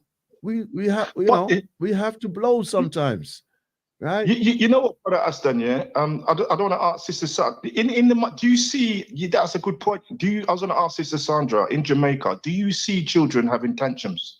Do you see, like, even the mad adults on the road, yeah? You know that they're mad. Do you see them actually going crazy and losing it? You don't. It's like everybody has their place. Allow her to answer. Allow her to answer. So in terms of adults, those who are, I'll use the word not stable, you do hear them going off, and every now and again I do put myself on mute because there may be one or two passing up or walking up and down the road. In terms of children, I would say not as many as in the UK. Getting in the temper tantrums. You do get them because, hey, that's the nature of being a child and growing up anywhere in the world and wanting something and not getting it and not understanding why you're not getting it now. But there are fewer, I've seen fewer here than I have in the UK. Okay. And I've seen fewer, because I've been to Jamaica and I've seen fewer than in Jamaica and UK. I've seen fewer here. Now, when you was talking, I'm figuring out, is it because Jamaica is very close to America? Like they got, because seriously, because I don't see as much as in I don't see as much as in Jamaica as in the UK, but I don't see it as much here as in Jamaica, if you know what I mean. So it's like, I'm thinking, is it an influence of, because I was just coming from to fix my motorbike clutch cable, and it's a youth, he's about 10. That more or less did it, and he just my brethren. So it's like it's a I'm not saying that children should work and all that, but sometimes it's good because it's like they got an apprenticeship from when they're and they're amongst the thick of it when they're small, you know. So by the time they're adults, they can fix something without, you know, even when they're blind. You know. But what I'm trying to say is that there's the children ain't really children here. They don't act like goo goo gaga.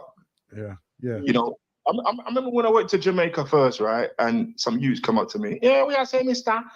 And I tried to frighten them. I went, ooh, like that, right? Some youths. And they just stood up and looked at me like I was an idiot. Mad English man. It's like, what the man did?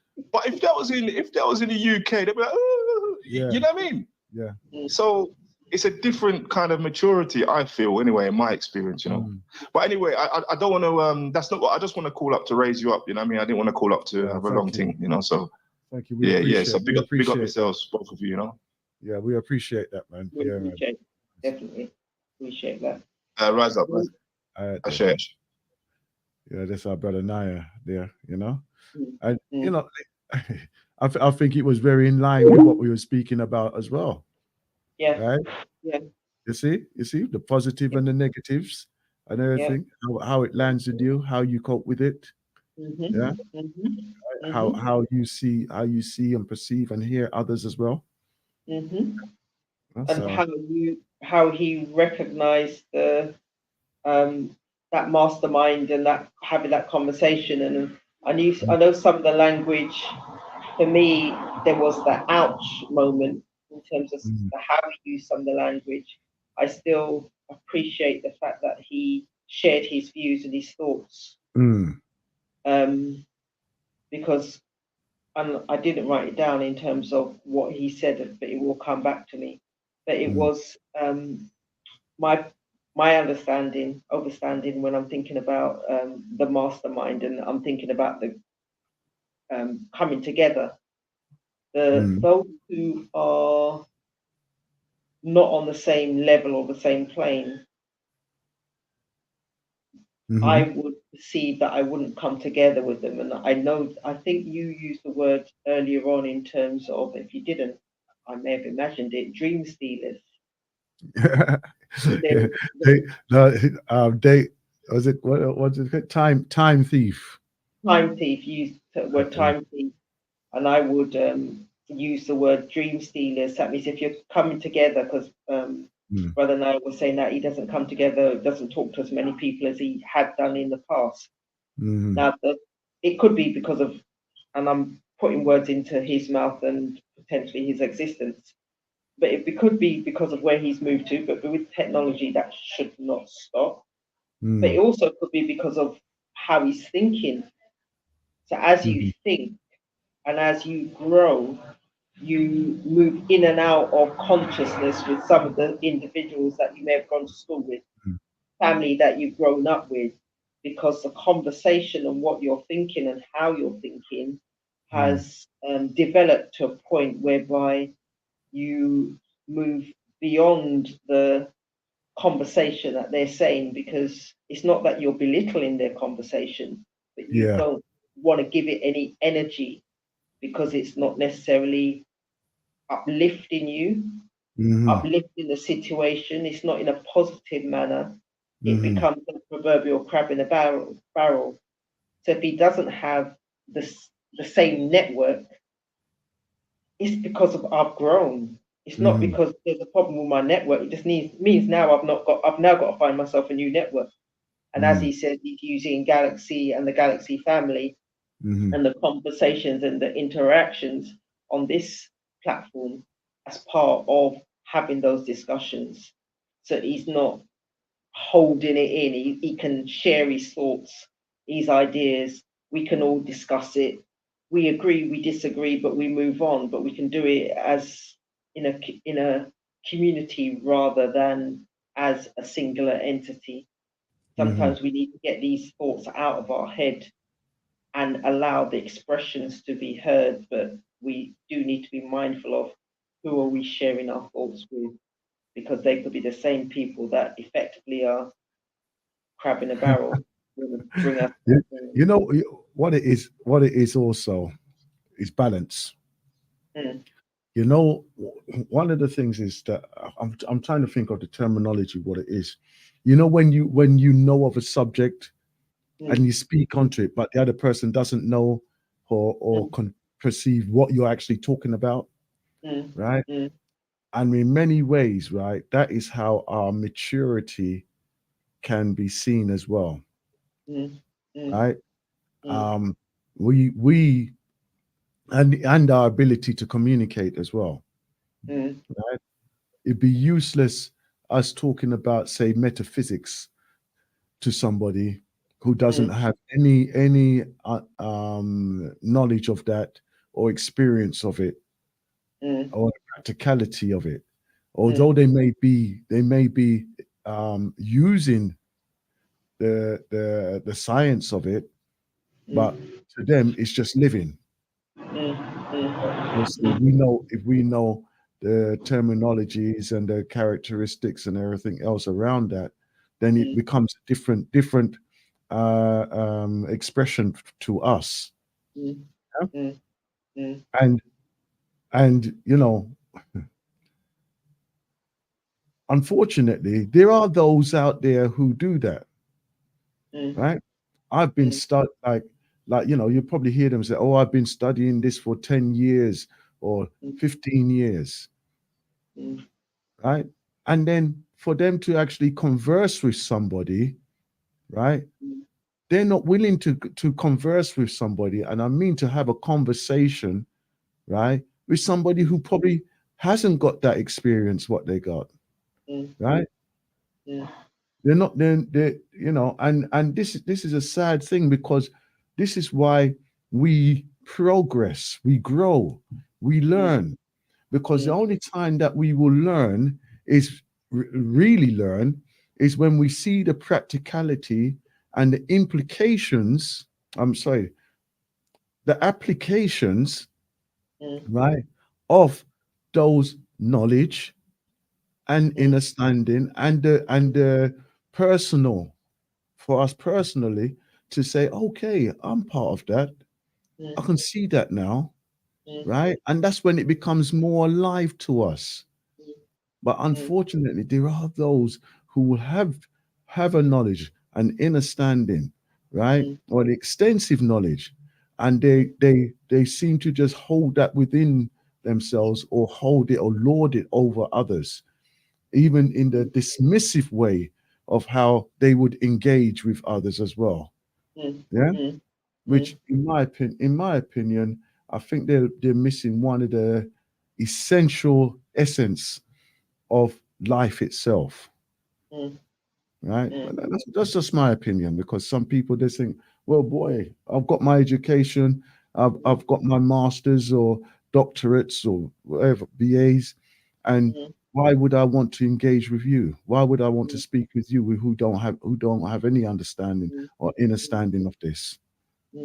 Yeah, which is in my opinion a big shame, really. Yeah.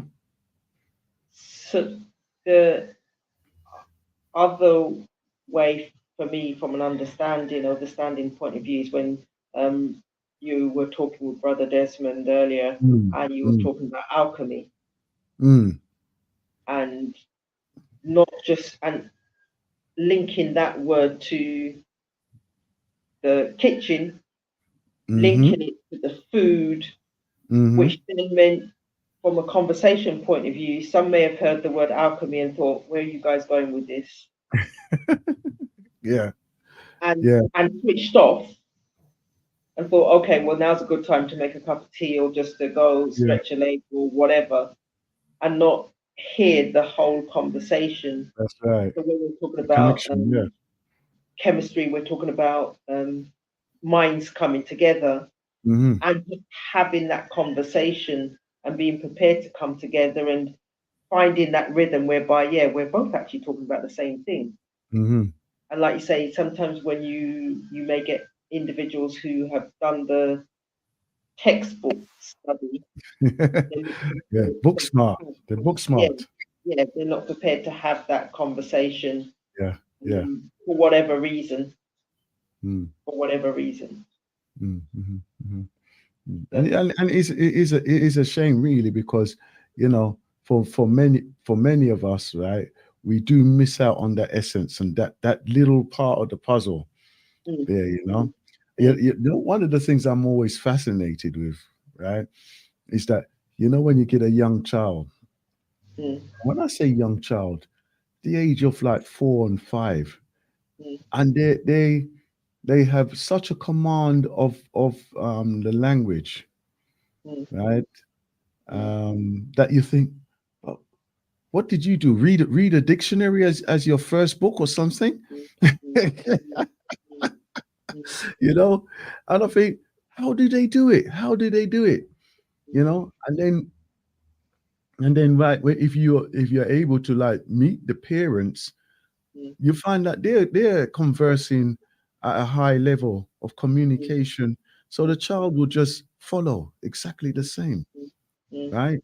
And this is exactly what we need to do, right? We need to be more mature, push ourselves, develop. Don't be afraid to develop ourselves. Yeah. And as we say, to express ourselves as well, you know, right? Which is very, very, very important as well. You know? So, a couple of thoughts that came to my mind when you spoke about the young child. So children up until the age of what they say 7, show me the child at the age of 7 and I'll show you the man. So up until that age, they have no fear, they have no hang-ups, they have no I can't do. As someone that I listen to and over the years I've listened to, and he's given that example of give a child a trombone or a drum, and they're going to think they're the best trombone player or the best drummer in the world because they've got no fear. But as we mature, we almost beat it out of the children. That means from the age of 7 plus, we start to put these labels on ourselves. We take away that label of excellence, confidence, I can, and we substitute it for I can't and help me. We substitute it for the that helpless, whiny. Why me? Everything becomes a chore rather than looking at what you can do with what you've got, with what's around you. So it's interesting that, like you say, in terms of the children that do have that, they do converse. And it goes back to one of the clips that you played for the midday meditation previously, where that young sister at the age of 3, 4, she was reading the dictionary. Her parents took her out of school. She was top 1% in terms of Mensa or children's Mensa in the US. But at no point did she think she can't. And at no point did the parents think she can't. There was no limitation. No limitation. Yeah. Actually, I was looking and deliberating whether I should share that video again on there, you know. The choice you made was a good one, because that one was shared about 2-3 weeks ago, probably about 3-4 weeks ago. That's right. So it's genius child. Genius child. Elia. Children up until the age of 7 are geniuses. Exactly. We beat it out of them. Society and this is that's right. We put the restraints and we don't really follow through in most cases, right? And I'm not beating or putting aspersions against any of our parents out here, right? But the beauty of our young children, right, unfortunately are curtailed by the environment that we put them through, right, and into, right? The number one place, obviously, of nurturing is home. Home, right? The fact that when our children go into schools, then they have to perform as a group in preference to an individual, right? This is why I feel like even with the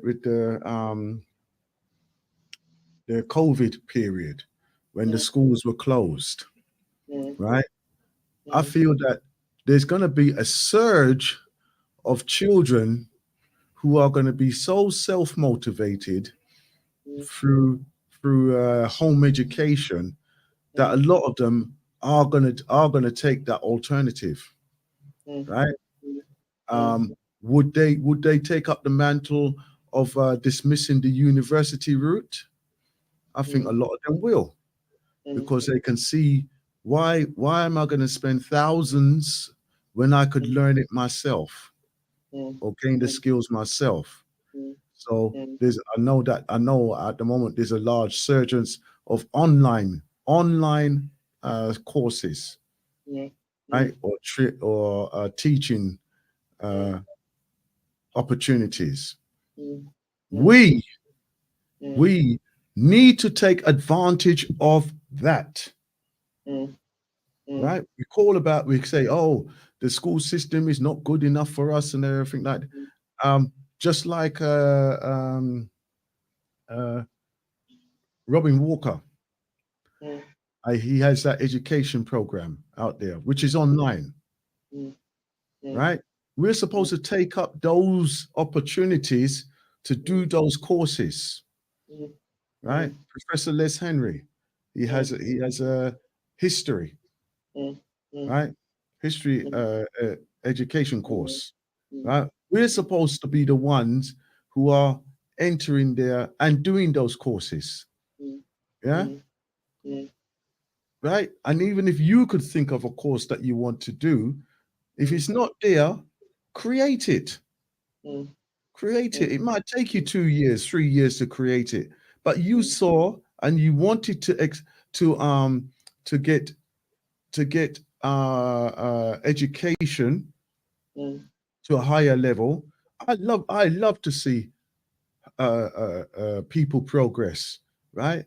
This is why I always push, and I have been speaking like this for a while now, that 15 should be our children of degree level of education, and I don't see any reason why they can't achieve that. Right? We're supposed to be operating at that level at the age of 15. I mean, and I'm not saying that everybody else is dumb who can't do it, but that should be our aim. That should be our aim. Right? Whatever the form of education is, but it should be at degree level at the age of 15. Yeah. I know I'm sounding frustrated now, but it is. I am frustrated with the way how things have been. You know? Well, you've spoken about the education system and so up until whilst the child or children, and I agree with you, we're not here bemoaning or downgrading or saying as parents you this is what you should be doing, etc., etc. And we recognise that many of you are doing the best with what you have, but before the child reaches school, they're geniuses. They have the potential. They have no fear. They get into the school in an education system and they're discouraged. And exactly as your ancestral voices, the sister was talking about 2 children and talking about how one was the one who never spoke up or spoke out would always be reserved. But it was a project that was close to the child's heart, which enabled them to find their voice. And then with the other child who was the top, should have been in the A stream, the top stream within the class, would do her work quickly, but then distract and become the class joke or the class clown. But she felt that she earned that right because she finished her work and it was all right. Yeah. But then how did the teacher communicate with her in order to discourage her from being the class clown, but to encourage her to be the genius that she is? And she recognized that the language she used was inappropriate. But as an individual, she recognized the language is inappropriate. Up and down the schooling system, there is a lot of language that is inappropriate for our children that does discourage them rather than encourage them. So I hear you in terms of the age 15. I also recognize and hear you that there's work that the family can do and all the community can do that can help enhance or build upon the knowledge that that child has once they've entered the schooling system, because then there's a lot of noise, a lot of distractions, which discourages the child from being who they can be, or even knowing what they want to be, understanding who they are as young people within society. So then when they're walking, they're not walking with that confidence. They're not walking with their shoulders back and their head held high. They're walking almost up. They're walking as the sister within the ancestral voices and their mother and father going into the car showroom, and the man automatically going to the father, who was a pastor, and saying, so what kind of car do you want? And him just handing it over to the mother to say, well, this isn't my place That's to right. have a conversation with you. The person you need to ask information from and get permission from in order to have this discussion is my wife. That's And right. he has no qualms with doing that. Mm. But do we walk with that surety? Do we walk with that confidence? Or do we walk with, like everybody else, with our trousers down at our ankles, with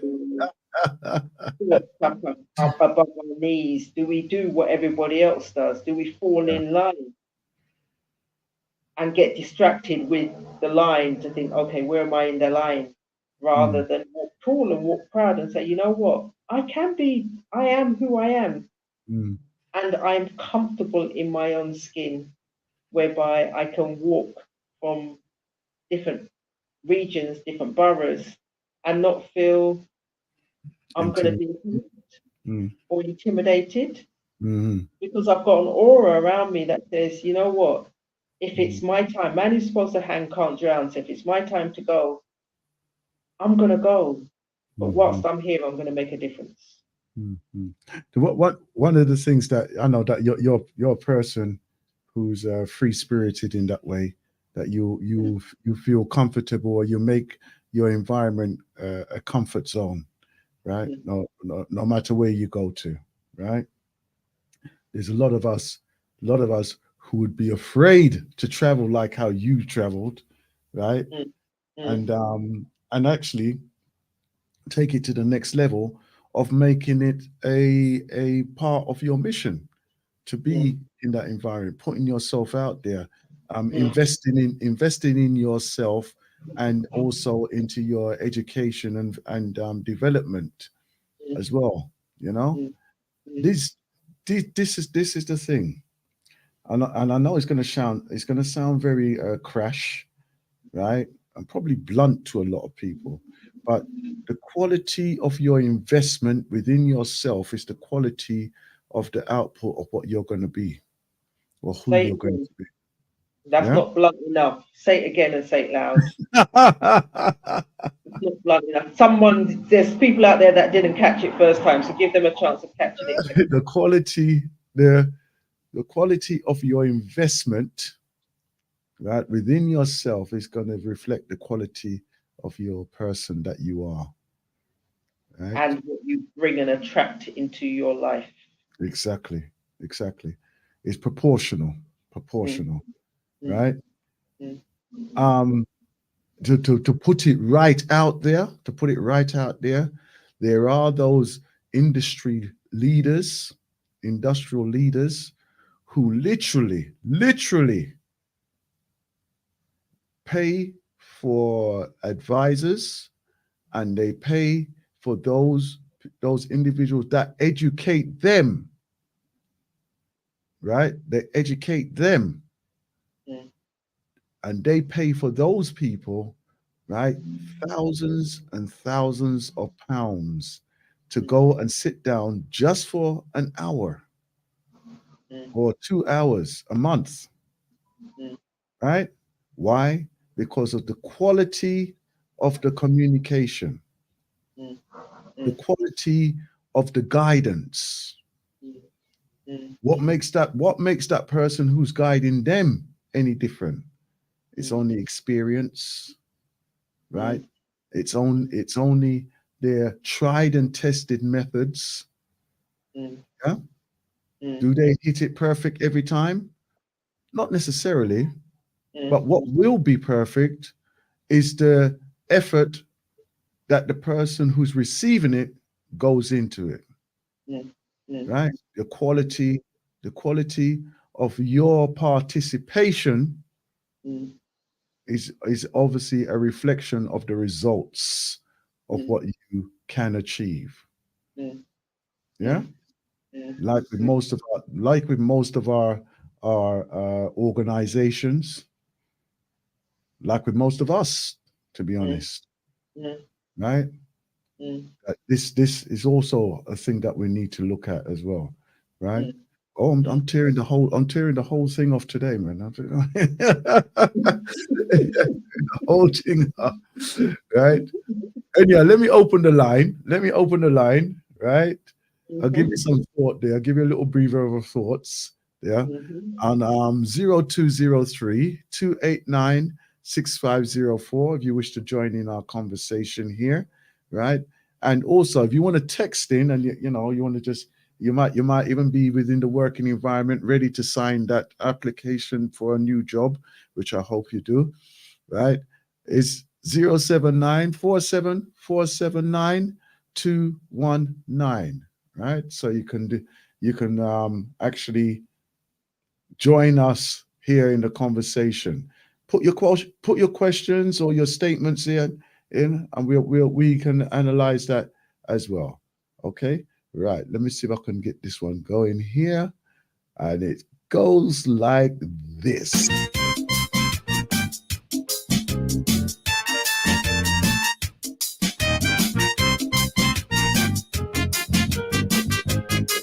"2020 while up in China, in a hotel having breakfast, I met up with the professor who created the coronavirus. I said, bro, you afraid a tribunal charge you for genocide? Please take heed. My advice to you, find some other planet to hide." He said, crazy, what it is mankind really hoping for? He always inciting war, have the whole world in an uproar.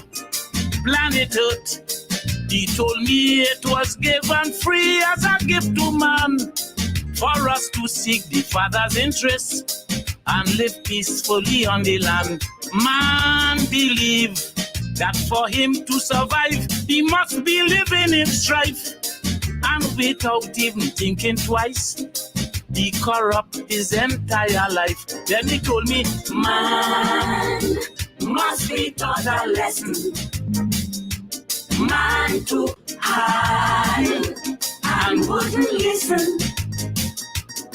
While they have church members believing they must have no wealth in this world, and by making the pastor richer, this brings salvation to their soul. He told me, man must be taught a lesson, man to hide and wouldn't listen.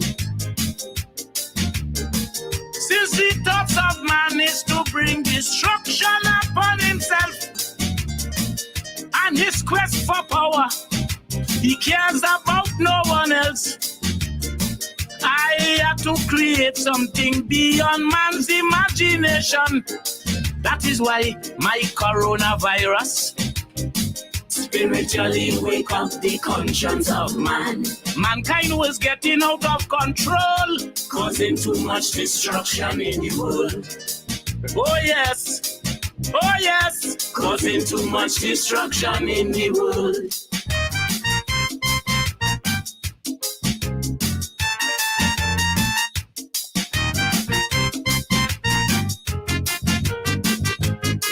I had to remind the professor about all the people who died and ask him, was his first endeavor experiment that he tried? I said, bro, how about you giving a worldwide apology? Show remorse to the universe for causing such catastrophe. He said, crazy, one of mankind's greatest weaknesses is greed. A price he must pay indeed in his quest for him to succeed. Then he quote, saying the miracle of life is also a gift. By one breath every creature exists, so why should there be any rift? Man believe that he is a god and he has the right to control. As a shareholder of this world, he must act the creator's role. He told me, man must be taught a lesson, man to hide and wouldn't listen. Man breaking the laws of creation, trying to change up the Father's plan, and giving God an ultimatum to clone a generation. He told me, man must be taught a lesson. Man to hide and wouldn't listen. Imagine in some states abortion is already legalized, and also drugs and prostitution are no more being penalized. I had to create something beyond man's imagination. That is why my coronavirus spiritually wake up the conscience of man. I had to do it simply because the world couldn't continue as it was. Oh yes, oh yes, the world couldn't continue as it was.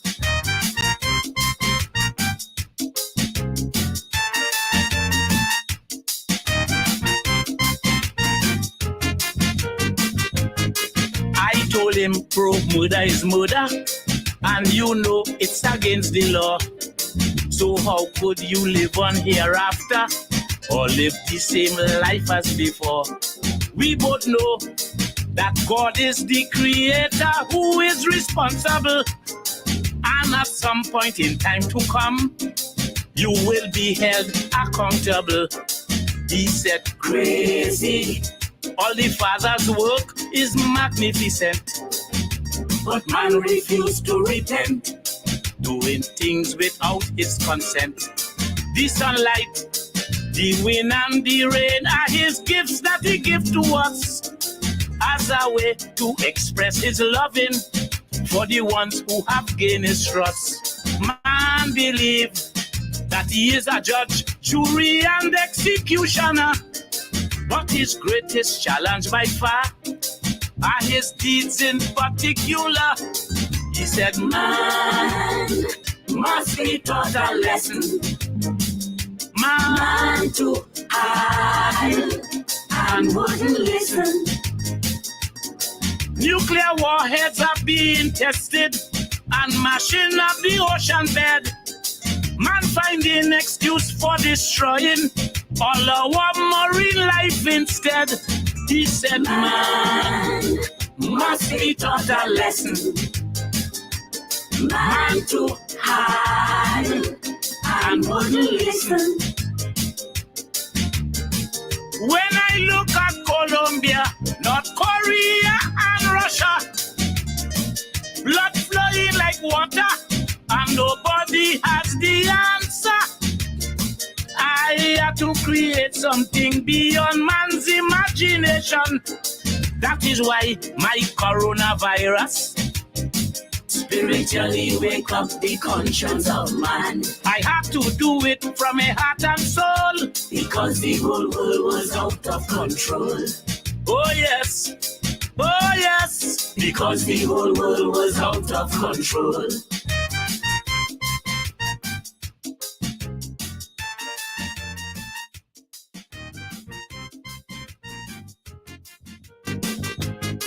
Think about AIDS, SARS and Ebola, cancer, malaria and swine flu. All these earthquakes causing disaster, and tsunami to name a few. I said, bro, this pandemic creating fear, but it's nothing strange. That's our brother Quaz. It's crazy. With man getting warning, it's crazy. His direction hasn't changed. I'm swinging my tongue too far. It have much more deadly virus to come. And we saw. Yeah, right. That's our brother crazy there.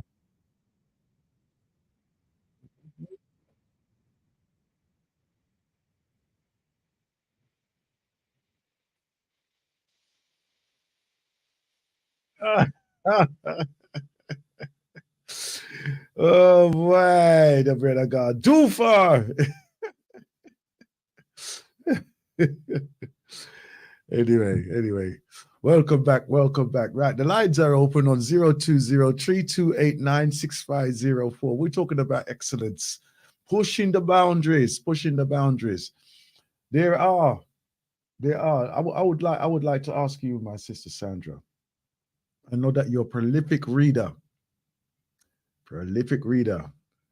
On average, how many books would you say that you read in a month period, over a month period?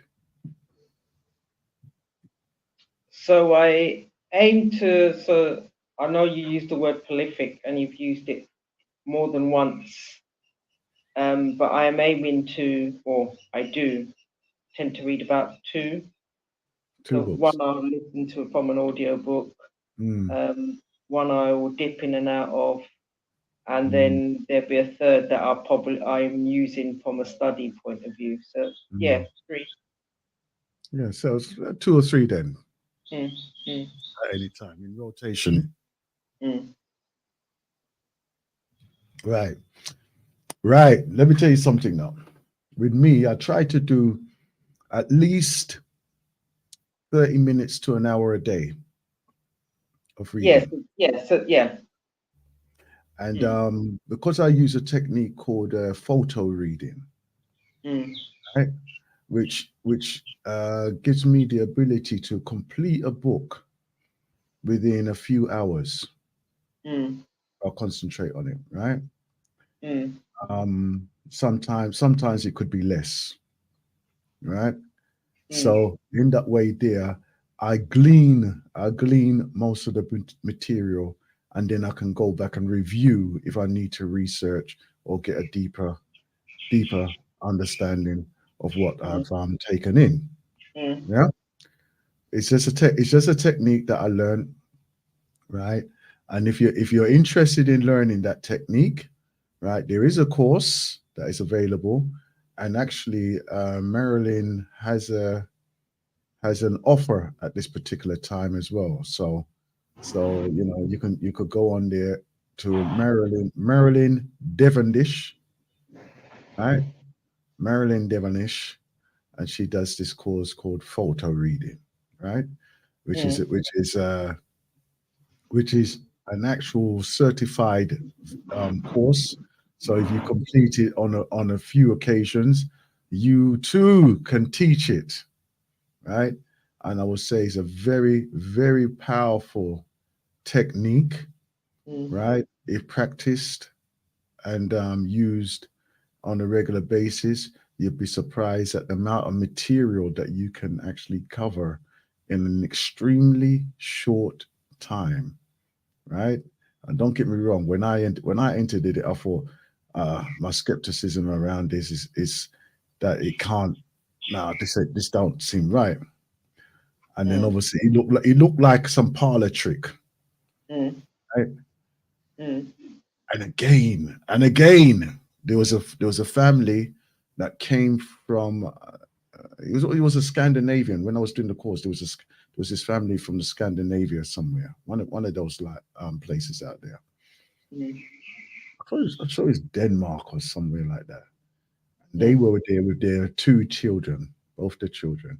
There's one, he was about 11, and the daughter was probably about 14 or 15. Yeah. And it was a mother and father. They were there with them, and they were all doing the course together. Let me tell you something.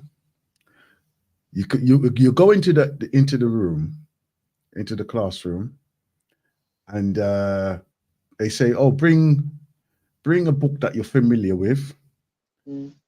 Bring that you'll be interested in reading, but you haven't read it yet, and then bring a random book, right? That you don't know nothing about it or anything like that.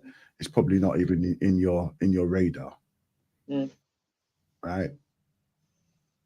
The course ran from Thursday to Sunday. By Saturday, I had read the first 2 books, right? And the reason why I said I'd read the first 2 books is because we had to do a 15-minute presentation on the books. People would ask you questions, right? People would ask you questions from the books as well. right? So they'd be able to pick out anything, and then you would ask, you would answer to the knowledge that you glean from it, right? Right. The test now, Sunday. Sunday, you pick up your last book, and they will say, right, go ahead, go through and do the techniques that we did, right? Within 2 hours, we was all there ready to do the presentation. Even the children, right? And then we was all there, and everybody was looking at these two children, and they're thinking, well, they must be geniuses or something. And he said, no. He said, and then they shared with us. Oh, hold on. Let me hold that to the end. Let me hold that piece at the end. Then in the afternoon, the last piece of this, they said, pick anybody's random book from in the classroom, in the classroom.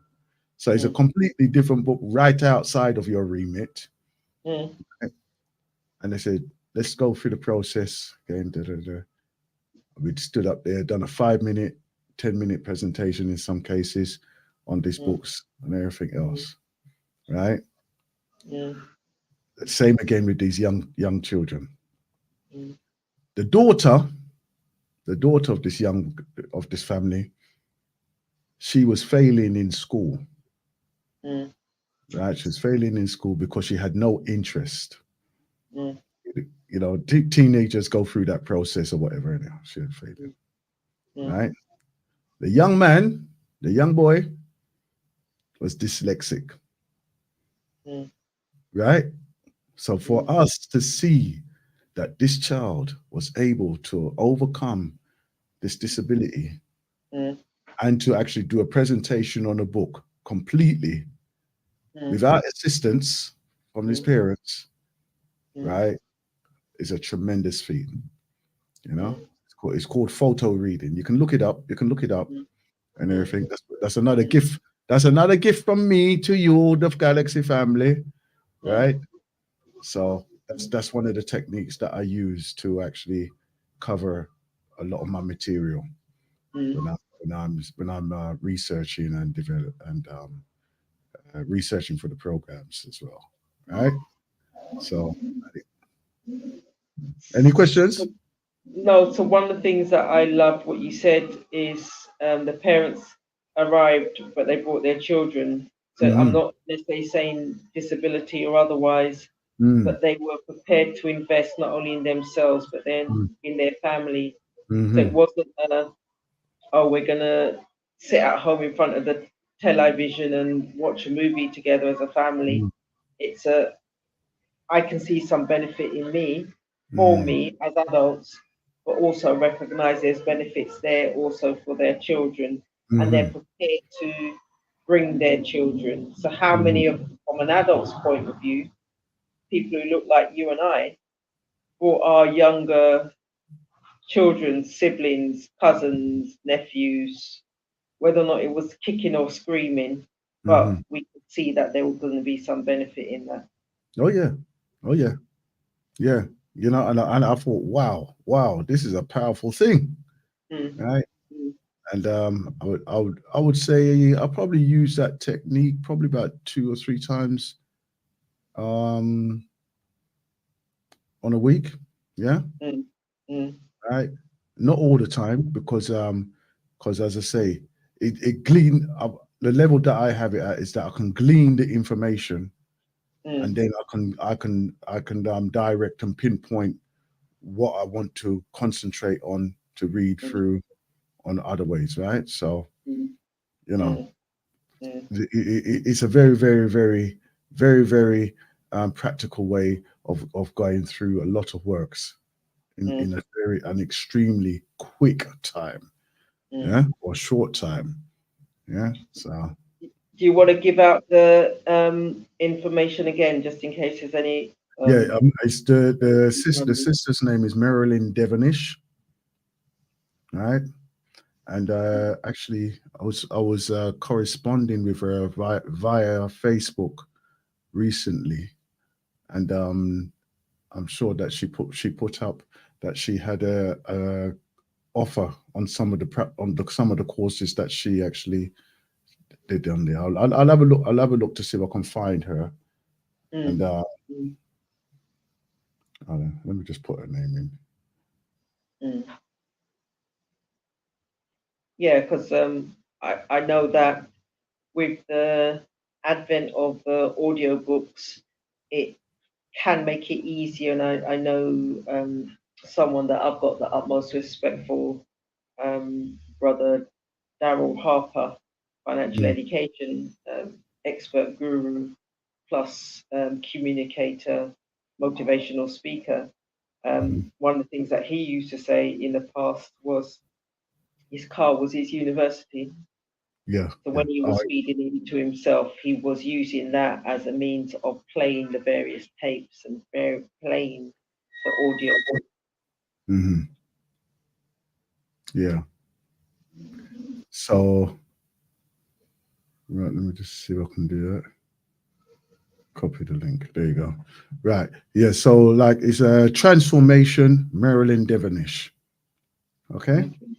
So if you go online, you can see that and see the amount of well, she's wrote loads of books, and she's a counselor as well for a local area as well, and you know, well, a very powerful individual, and effective individual out there. So you know, I would recommend that you go there. She's also on the YouTube as well. Although I haven't featured her on any of the segments of our show. Okay. But yet there's still time. Yeah. What I would love to do is really invite her to one of our programs, you know, and then we can have a discussion on there as well. Yeah. So anyhow, we see how things roll out over the next year. Well, right? You put the thought out there, so the universe will. And you know what's going to happen, isn't it? It's going to happen. I have no faith. I have no fear that it won't happen. It will happen. I would say to you, I did definitely happen in the next 12 months. I've been doing that over the last month, like that, just putting it out there, and I just expect things to just come anyhow and all that. And then I had a very nice surprise yesterday within 24 hours of me putting the vibes out there, you know. And then on my doorstep, the person turned up. Right, the person turned up on my doorstep, and we had a very, very, very good evening yesterday, you know, catching up and things, you know. So well, I know that when we were speaking with Brother Desmond earlier, and I was mentioning the 7 laws of the mind, yes, and he was saying that it's we've lost touch with Mahat, and it's been reconfigured. So one of those laws of that mind was the law of subconscious. As soon as the subconscious accepts the idea, it becomes a demand, and it works constantly 24/7 to manifest that demand, accessing a reservoir of infinite resources. So you've put it out there. Well, one of the things. This is the one. You have to be specific about these things, right? Yes.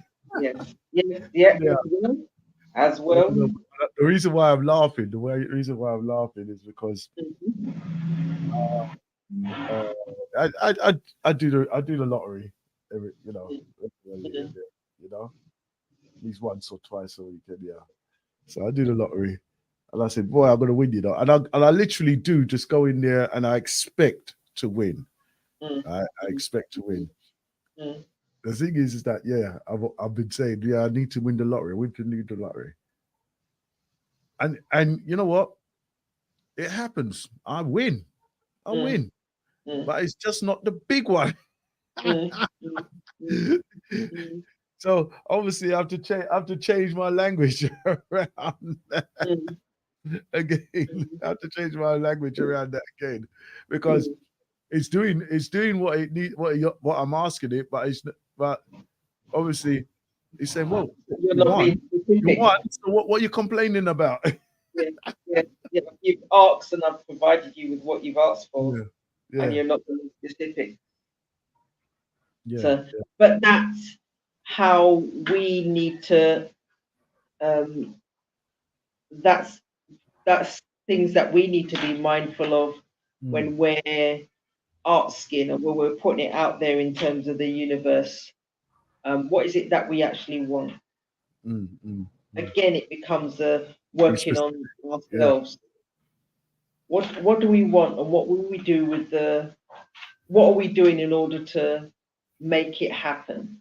And when I say what are we doing, it's a case of, are we doing any reading? Are we doing any research? Are we doing any work, internal work, in order to make it happen? Or are we just expecting it will happen because, hey, we are who we are? So, yeah, it is a case of, like you say, being specific. Yeah, we definitely need to tune up some of my requests out there. Right. Also, I won't say belated because it's today, but Charlie Phillips. Okay. Yes, it's his Earth Strong today. All right. Okay. All right. So okay. I saw a thing earlier on today that he had that somebody put up, and they said, "Oh, right." He says, and considering that the brother reached out to us to go to his exhibition, his photograph exhibition down there, right? And it's up until the 3rd of December, isn't it? Sorry? It's up until the 3rd of December? That's correct, yeah. It's just off Mayfair. It's off Mayfair there. I'm going to get the details up for that as well again, and we can look on that, right? Right, yeah. So transformation, Marilyn Devonish, right? For those who are interested in learning that technique there, and she also expertise in other things as well, right? So have a look, get to know the young lady, right?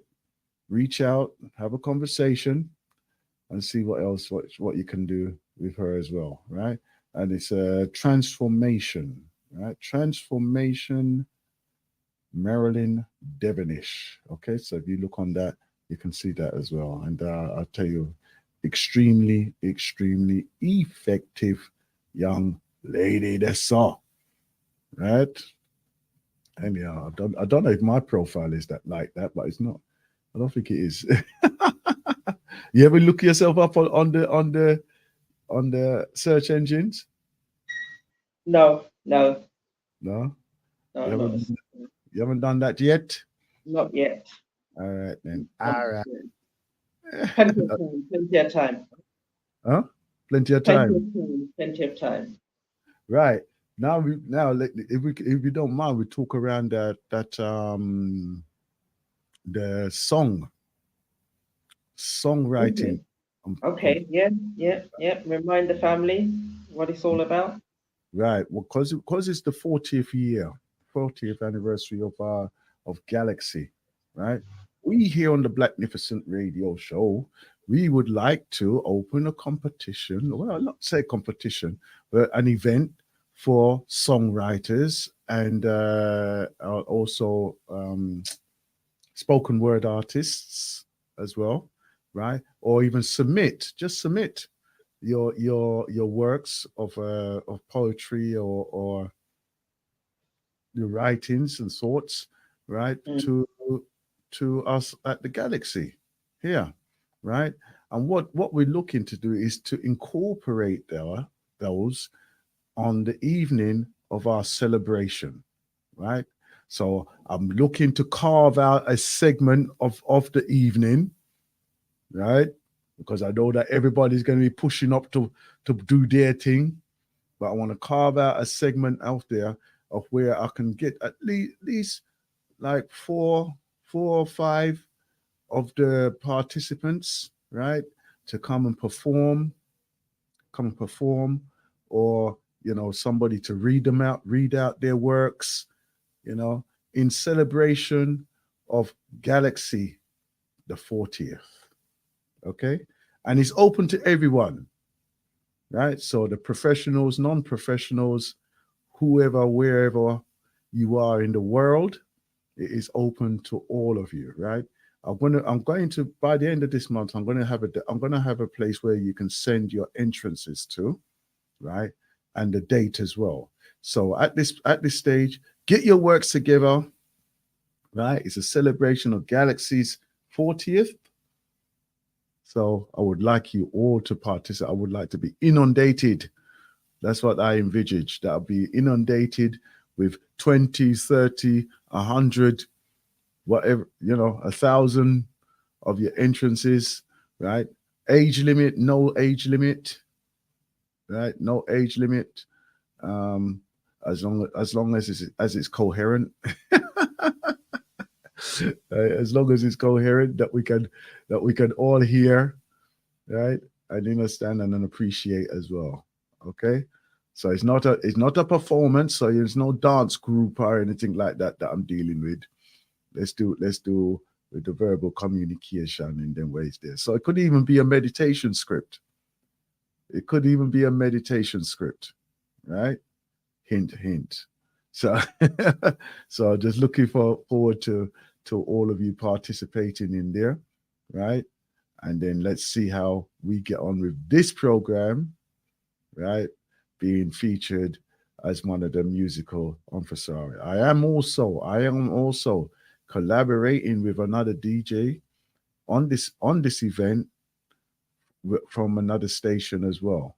So it may expand outside of the Galaxy. We'll see how it goes. Anyhow, we'll see how this one goes. All right. So we're all here, and it'll be beautiful, original work as well. Original work. Right. That'll be fantastic. Artwork.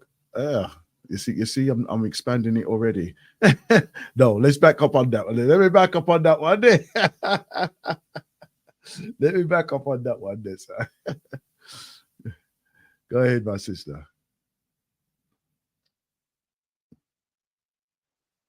No, let's keep it to the spoken word rather than art.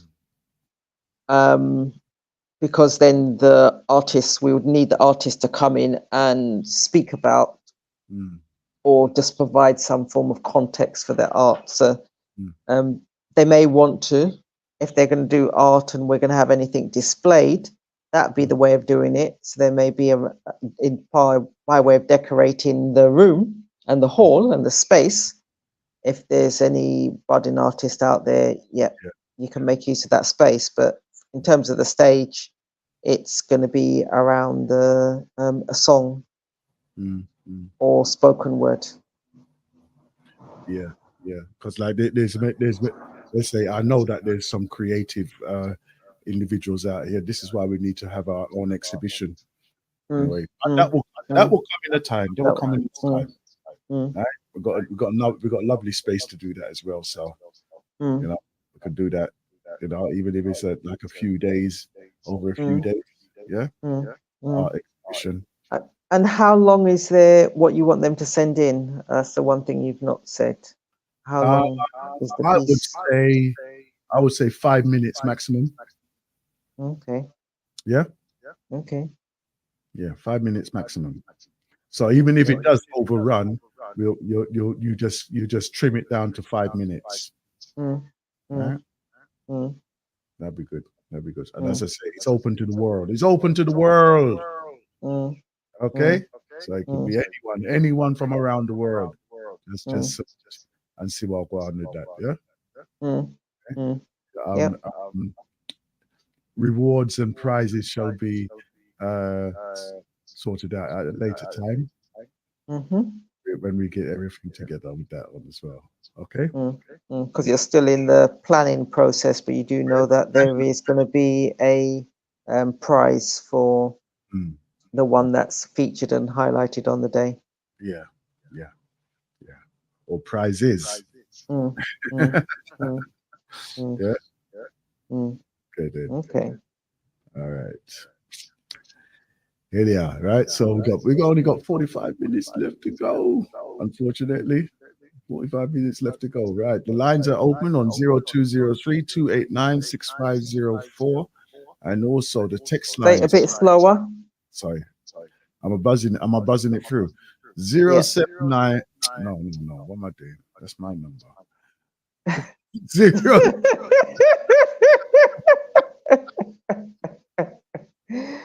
Easily done. 0203-289-6504, right? That is 0203-289-6504.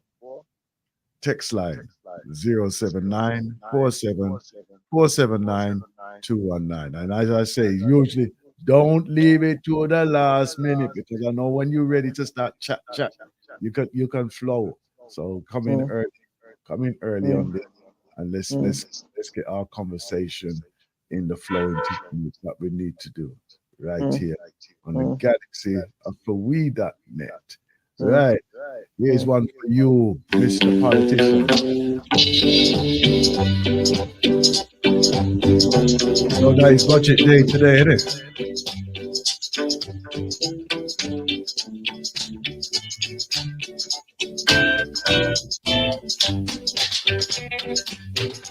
By the rivers of Babylon, where he sat down, and there he went, when he remembered Zion. But the wicked carried us away, captivity required from us a song. How can we sing King Alpha's song in a straight line? But the wicked carried us away, captivity required from us a song. How can we sing King Alpha's song in a straight line? Sing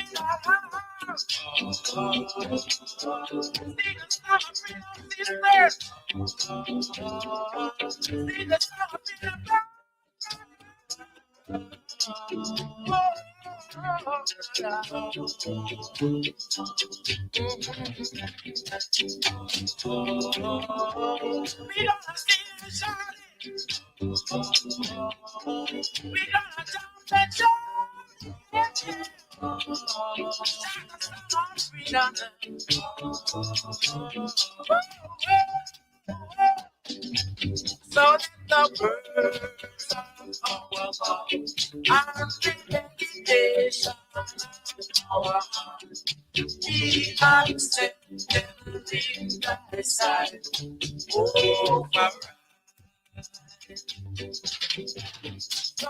over the words of our mouth and the meditation of our heart be accepted in thy sight, over sing it together. We got to shout it.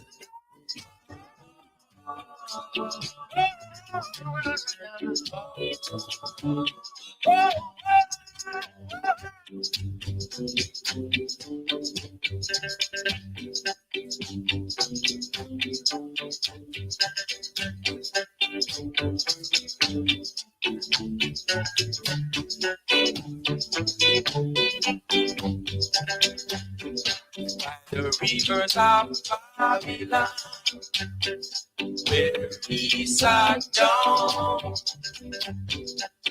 and there he went, when he remembers Zion. For the wicked carried us away captivity, required from us a song. How can we sing King Alpha's song in a strange land? For the wicked carried us away captivity, required from us a song. How can we sing King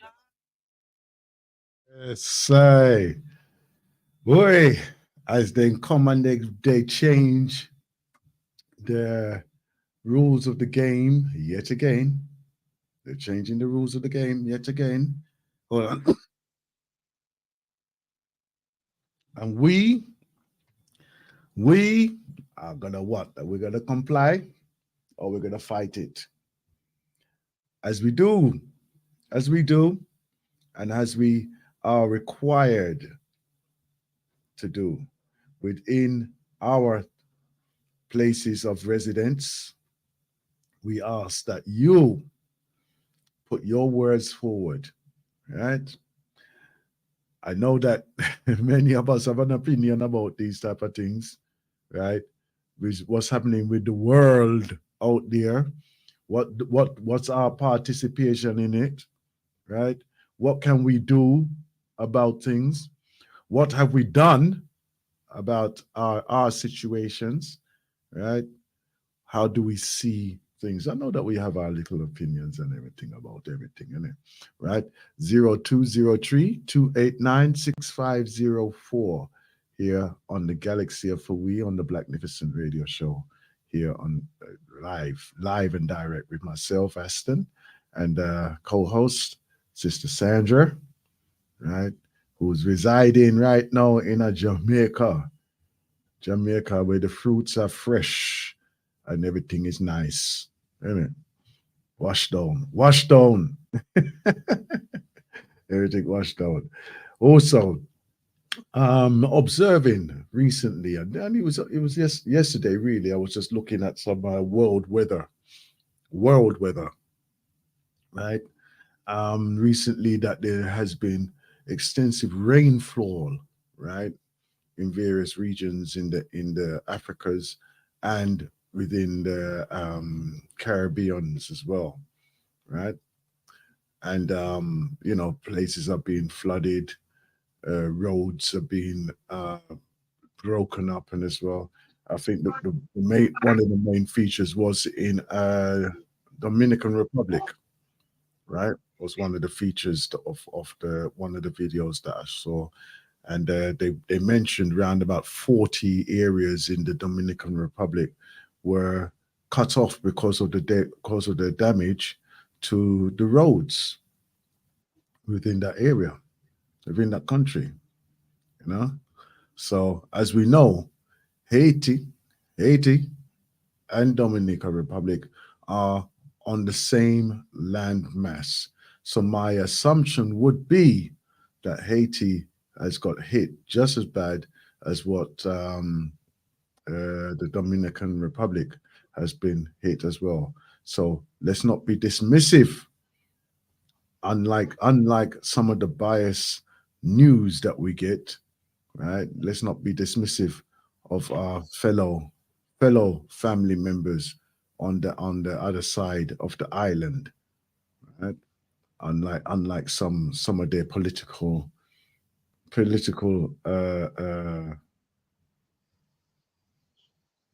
and social status what they have over there in Dominican Republic.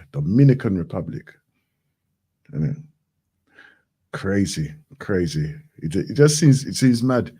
It's like how we live here in UK, and then we're not concerned with the people who live in Wales, yeah, or the ones that live in Scotland. It's crazy. It's absolutely crazy. But obviously, they feel that they are different than anybody else. So we don't know, right? and even for the refugees, the status as well. Because remember, not only did they have a hurricane, which devastated most of that region in Haiti, but they also had earthquakes as well, right? Which also decimated that area as well. You know, so instead of them just walking up the road and crossing their so-called imposed border, right? They rejected them, and so they have to come off the island itself to go and find refuge, right? So you know, for that, obviously, that doesn't sit well. That don't sit with with us as diasporians anyhow. But you know what? It's up to them. It's up to them what they want to go do. They know how they want to be seen, and how they want to be perceived, and treat them accordingly, isn't it? Treat them accordingly. Okay? Which is a shame. Which is a real shame, unfortunately. Right? As I said, the lines are open on 0203 289 6504. Right? So the lines are open there. And also the text line of 079 47479 219 as well. Right? Anything to say on that, my sister?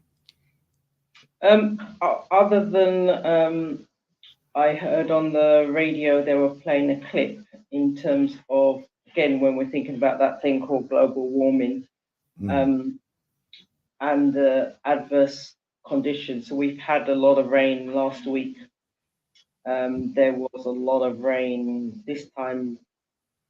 It had started raining from midnight every hour up until this current hour. It had rained and stopped, rained and stopped. And then for the next 12 hours, it was exactly the same. So for the whole of Thursday, within the parish, in Jamaica, as they say, we were in a trough, and it rained all day. It's been a while since I've been in Jamaica, and it's rained all day. Normally, you get a little break, as in it was raining earlier on. We've got a break now. It's cloudy, but it's still warm out there. You can still go out, and if it doesn't rain again in the next hour or two, some areas you wouldn't even know it had rained. Because exactly. Yeah. Yeah. But yes, there was a lot of rain last week. Wednesday, Thursday, like I said, all day. Friday, all day up until about 2 o'clock. Every hour it rained. So it was almost like a 36 hours worth of rain. So in some parts of Jamaica, there was landslides. The storm drains wasn't doing what it was meant to do because it was clogged up with this thing called plastic bottles, plastic containers. They're still having challenges with that. Yeah. They're still having challenges with that, yeah. Yeah, the what they call it, grass in storm drains and stuff like that. The gutters weren't cleaned, and so there were some areas where they had it hard and they had it bad, and they had to. There was a constant consideration as to whether or not they would have to leave their homes. People decided not to leave their homes because shelters were available that they could go to because the rain was that extensive, and but most people decided not to leave their home for the sake of, if I leave my home, then someone else is going to make use of the goods that I've left behind. So they chose not to leave, and they weathered it. So I don't know, and I dip in and out of the news, and more dipping out rather than dipping in, whether or not anyone had passed away. But there were some areas and some regions where, in Portland, in St. Thomas, and some other areas where there's going to be extensive repairs needed and required, fixing roads, so that communities can pick up a form of life and existence. The other thing that they were saying, that because of the rain, a lot of the crops from a food point of view underwater now destroyed. There's only so much water a cabbage, and cabbage is really expensive over here. Pop chow, which is a local delicacy, and or Callaloo, local delicacy. Yeah. Those are cheaper vegetables, but lettuce, cabbage, broccoli. Yeah, those they must be drowned out.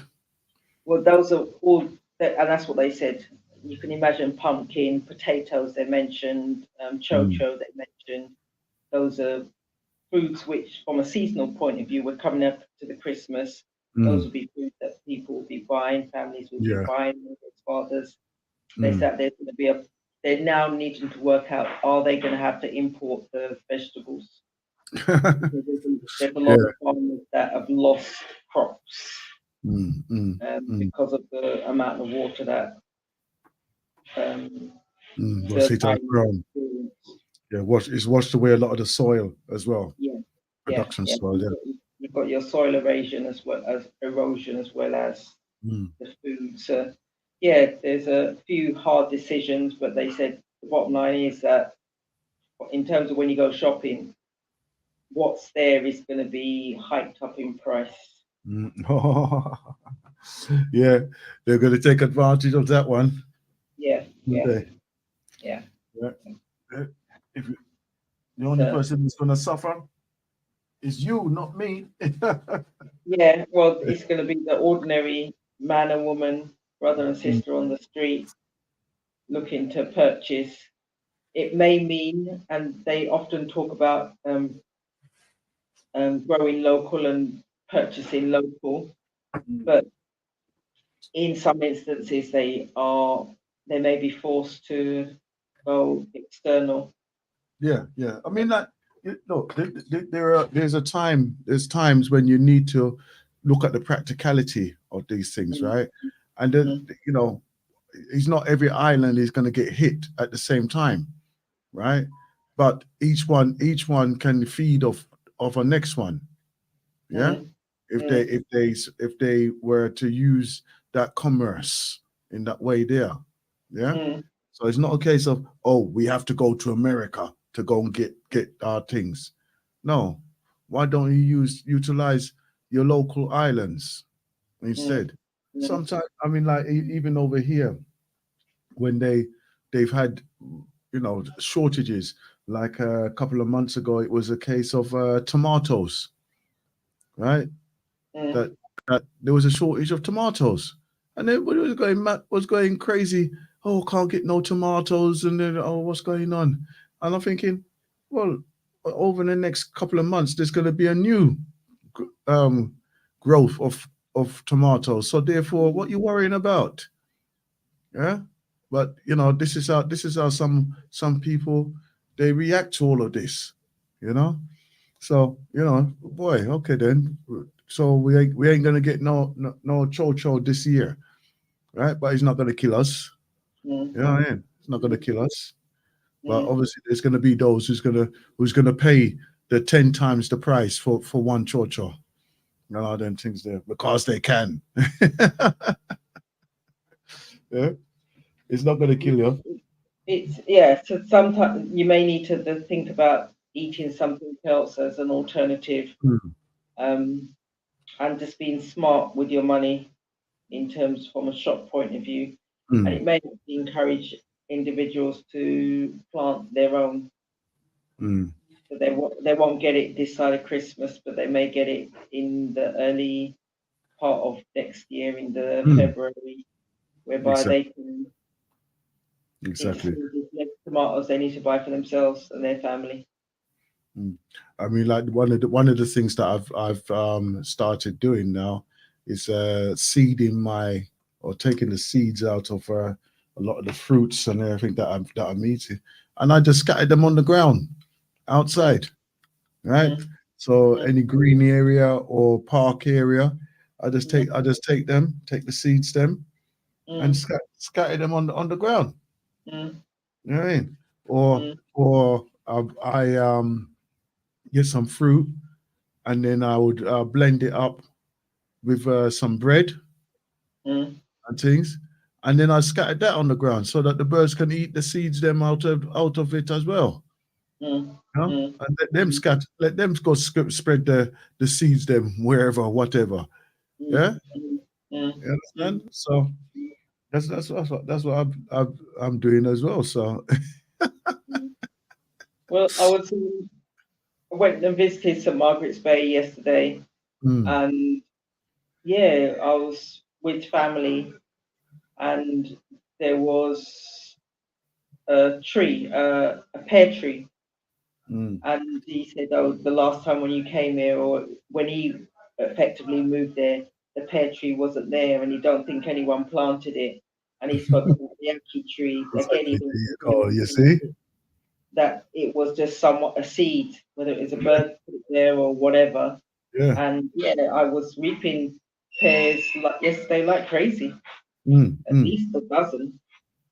Some exactly, of them aren't good, but I can cut out the bad bits and yeah, pick, choose, and refuse. yeah. You see, so that like even those type of things there, we have to take responsibility for our environment. I mean, obviously, like you're where you are, you know, you're pretty free to grow what you want out there. But imagine now all the seeds that you're consuming, and then you just flush them away, right?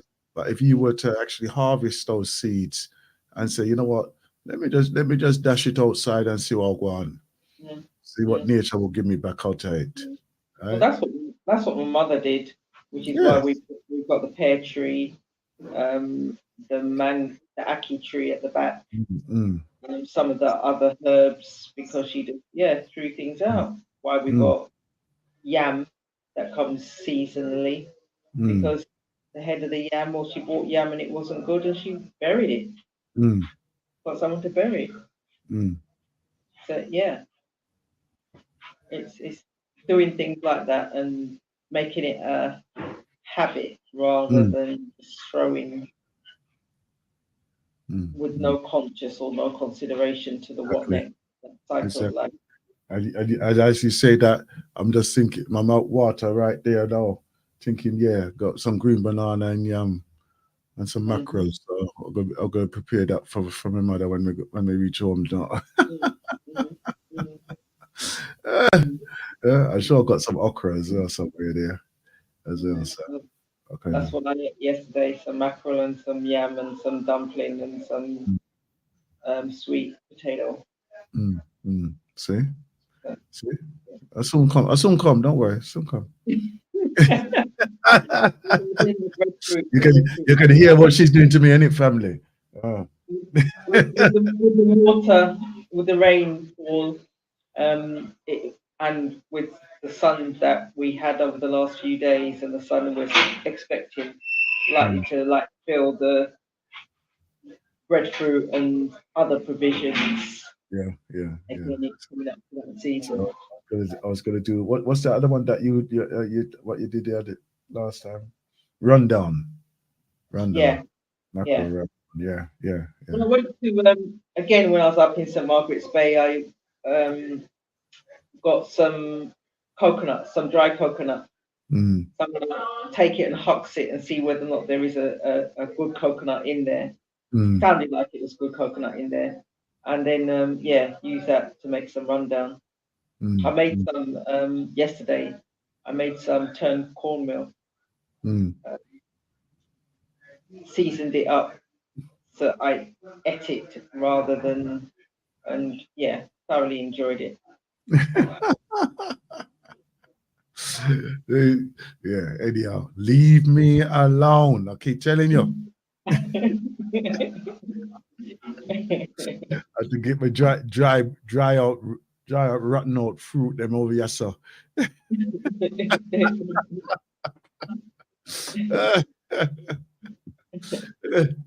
Oh dear.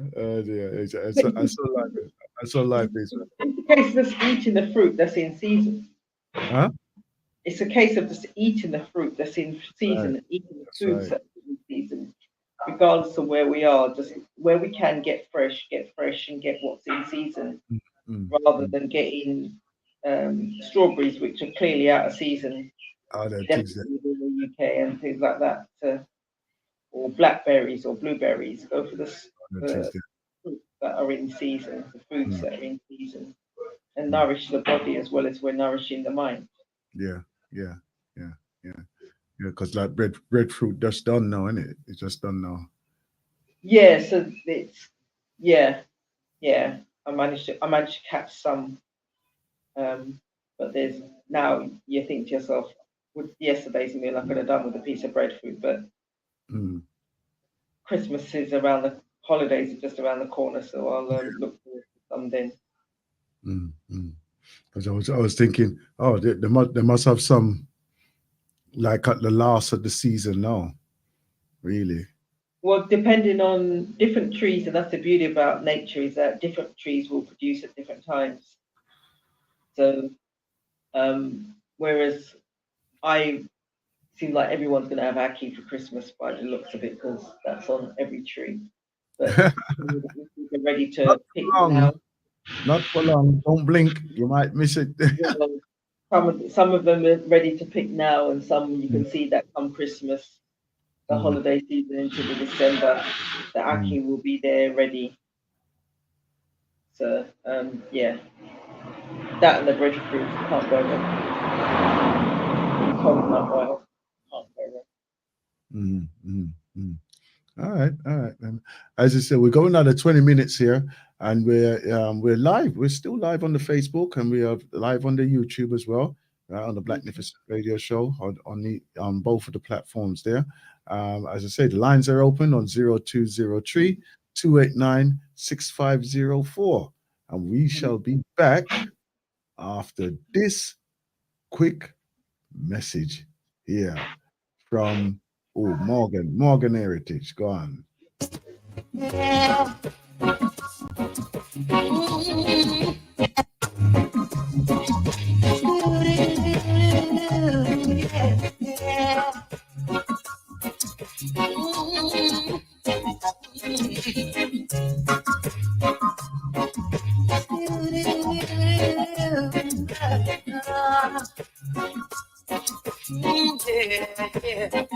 I'll sit down by the river,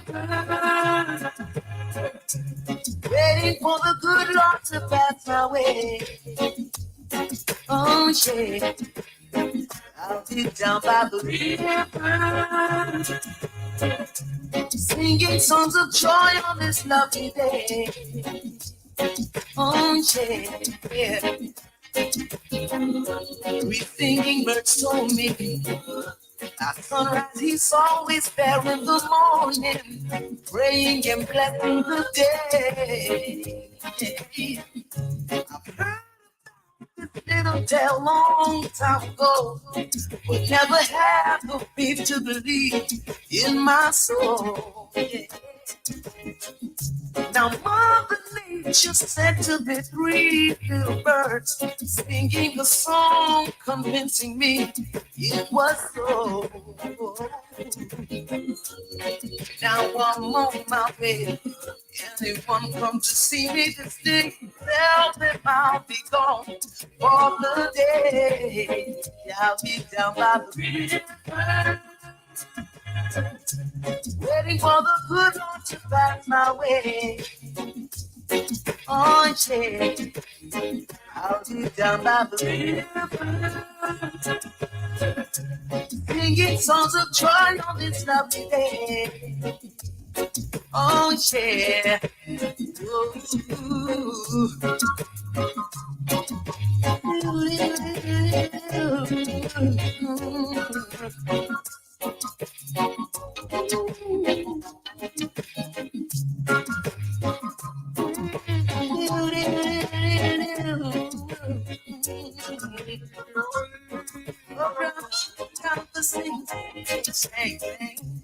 I've heard about this tale long time ago, but never have the faith, don't believe in my soul.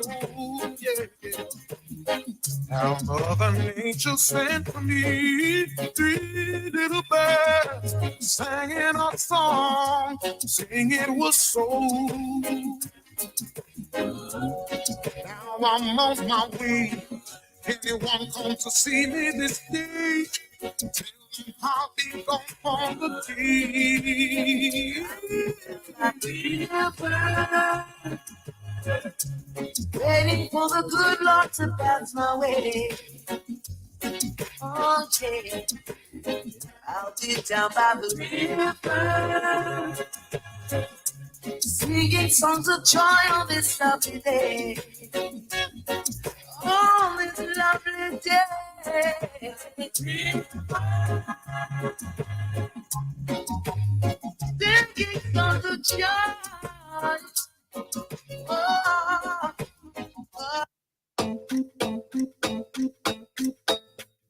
and she didn't know to tell him she was in love with a Rasta man.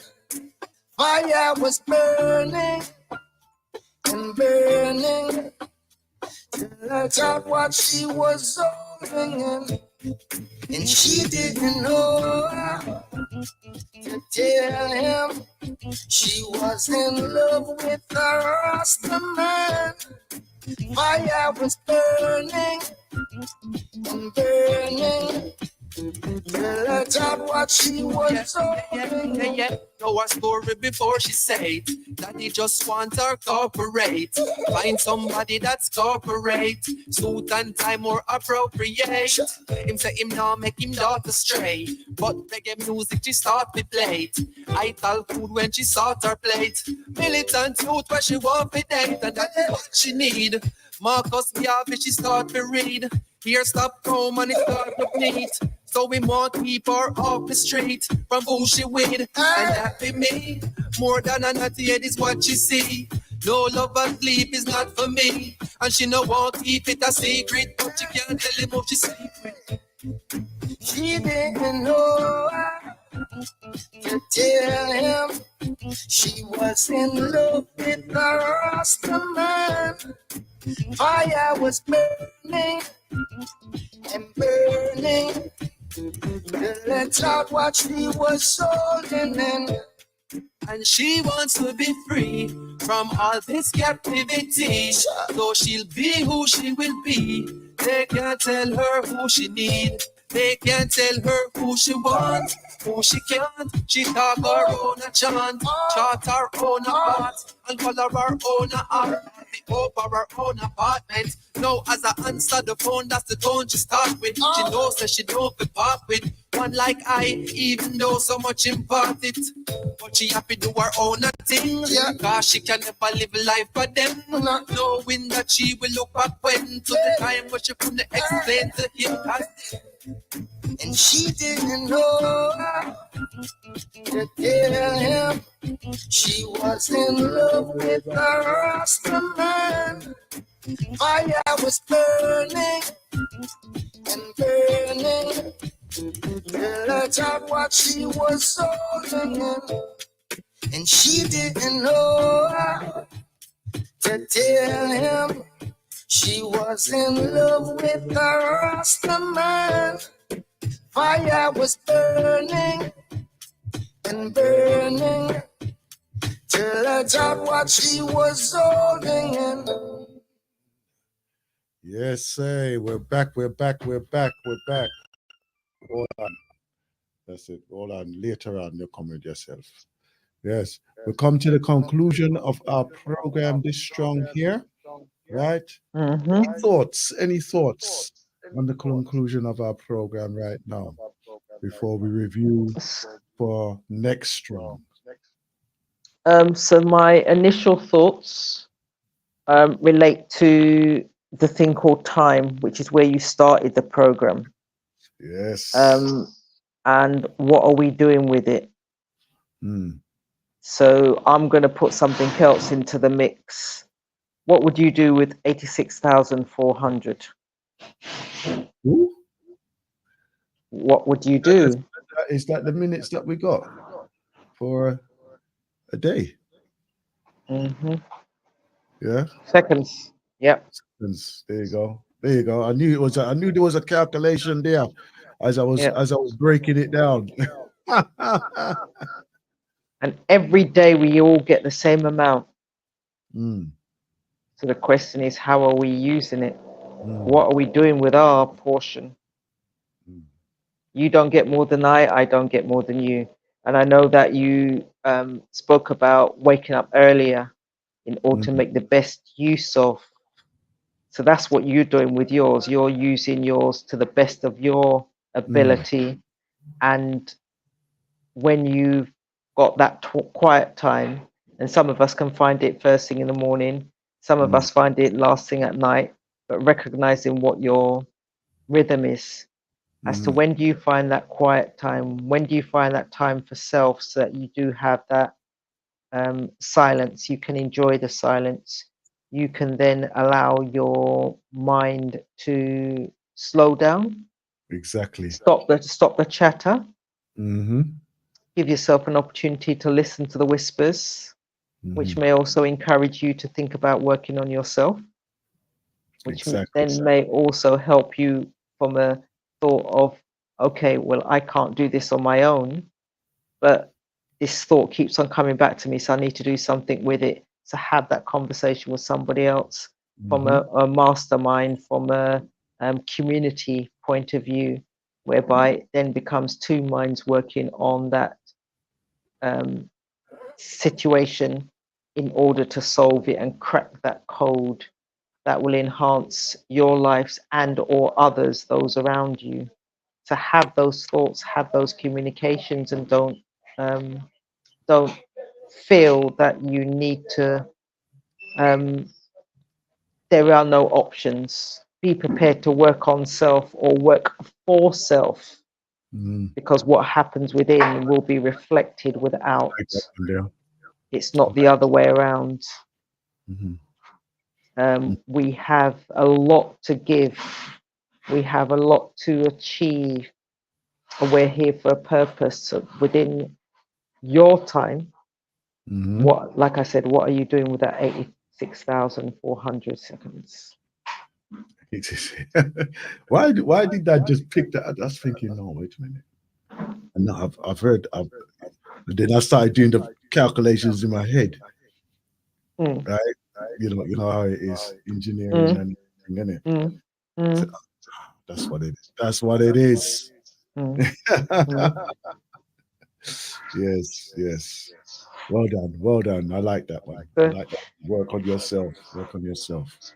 So with Brother Desmond has shared and spoke earlier on. We also had Brother Naya who spoke and shared their thoughts.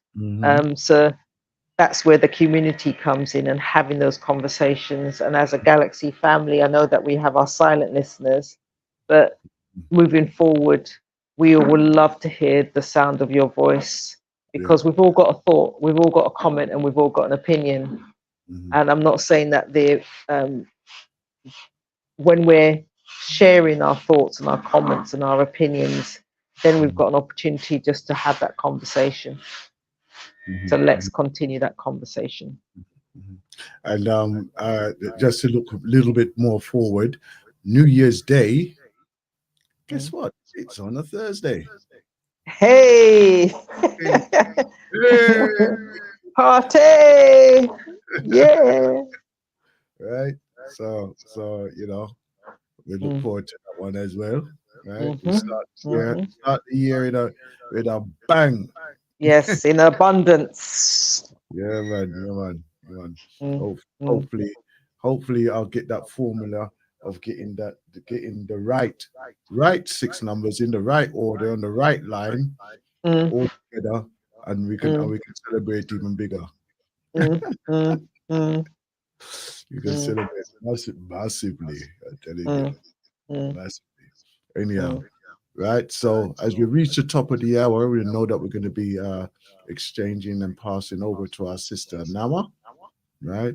And I want to say thank you for joining us this strong on the Galaxy FOE.net on the Blacknificent show. Next strong, we shall be joined by our sister Sandra from London, right? So she'll be joining us as well, and we'll be talking on the subjects of caring for carers. Well, because I think it's a subject that we need to expound upon, right? And mainly because of the fact that a lot of us are not being prepared for that journey.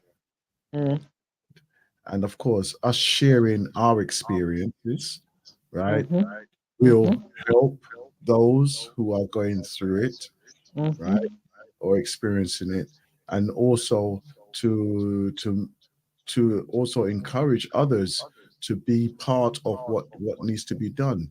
Yeah, even from the right through to the children, to possibly even the was it the husbands, the wives of those parent or in-laws, yeah, that they can assist as well, you know. But it is a case of that unfortunately it is left to the families to really provide the quality of care for our people in that way there. So, in some cases, yes, it is down to an individual effort, and in a lot of cases, they are supportive of their families as well.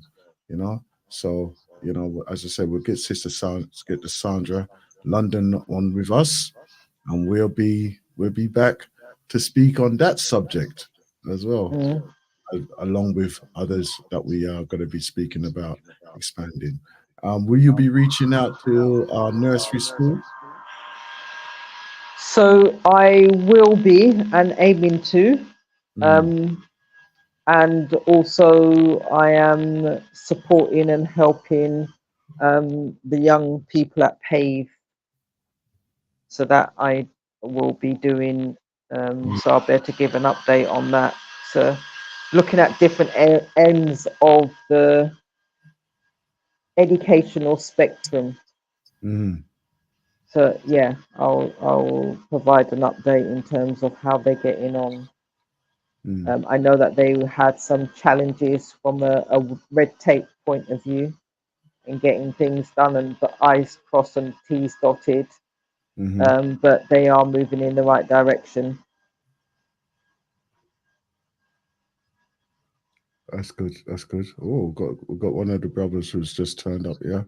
I haven't seen him for a little while, so I know he'll come in and pond the talk in a little while, and see how far let's see how far we go with that. Okay. I think this. No, that's not it. Where are you? I'm looking for your input in there. Where is My it? input Yeah. in relation to when? The clip that we had earlier on. Okay, I sent it WhatsApp. Yeah. Why you can't Okay. find it? I don't know why I couldn't find it. There it is. There it is. You can't see for looking. Yeah. All right. All right. Let's see what goes now. Let me see. I've got it here. That's it. All right. And here we go. The Windrush 75th Anniversary Christmas Concert and Caribbean Tea Party in the Windrush Shopping Village. Tea party, cake, cards and dominoes, steel pan and giveaways. Enjoy Christmas shopping in the Windrush Village. Then, from 7 p.m, the Windrush Christmas Concert featuring Carol Thompson, Jr., Paulette Tasha, Johnny Orlando, the IDMC Choir, JC Lodge, Audrey Scott, Dennis Boville, Tumby, Shaniqua Benjamin, Pauline Henry, music from the Freedom Band UK, plus an extract from the Front Room Play, hosted by Felicity Ethnic and Donna Spence. Sunday, 3rd of December, Fairfield Halls, Croydon. Contact the box office on 0203 292 0002. There you go. Right. So until the next movement, our next movement here, we say thank you for joining us, both Sandra and myself, here on the Blacknificent Radio Show, and we look forward to seeing you in the near future. Yes, less than 24 hours. Less than 24 hours if I can get her out of bed. Yes, yes, If she yes, can stay up. Edit. yes, If she yes. can't, I if she will. can't, I will. stop raving. Stop raving where you're going. Well, it's amazing. I can hear. I can many a time I can go to sleep Someday. without having to go physically out to rave because I can hear it from where I am. Yeah, man. Yeah, man. Yeah, man. Yeah, man. Anyhow, look. I say thank you again for joining us on our show this strong. Right? Are you sitting in? No? You just come. You just come in. No, just come to log off. Log off. Oh, okay. All right then. All right then. All right. Anyhow, thank you very much for joining us on the show this strong here on the Galaxy FOE.net. And I see you very soon. Peace. Peace and blessings.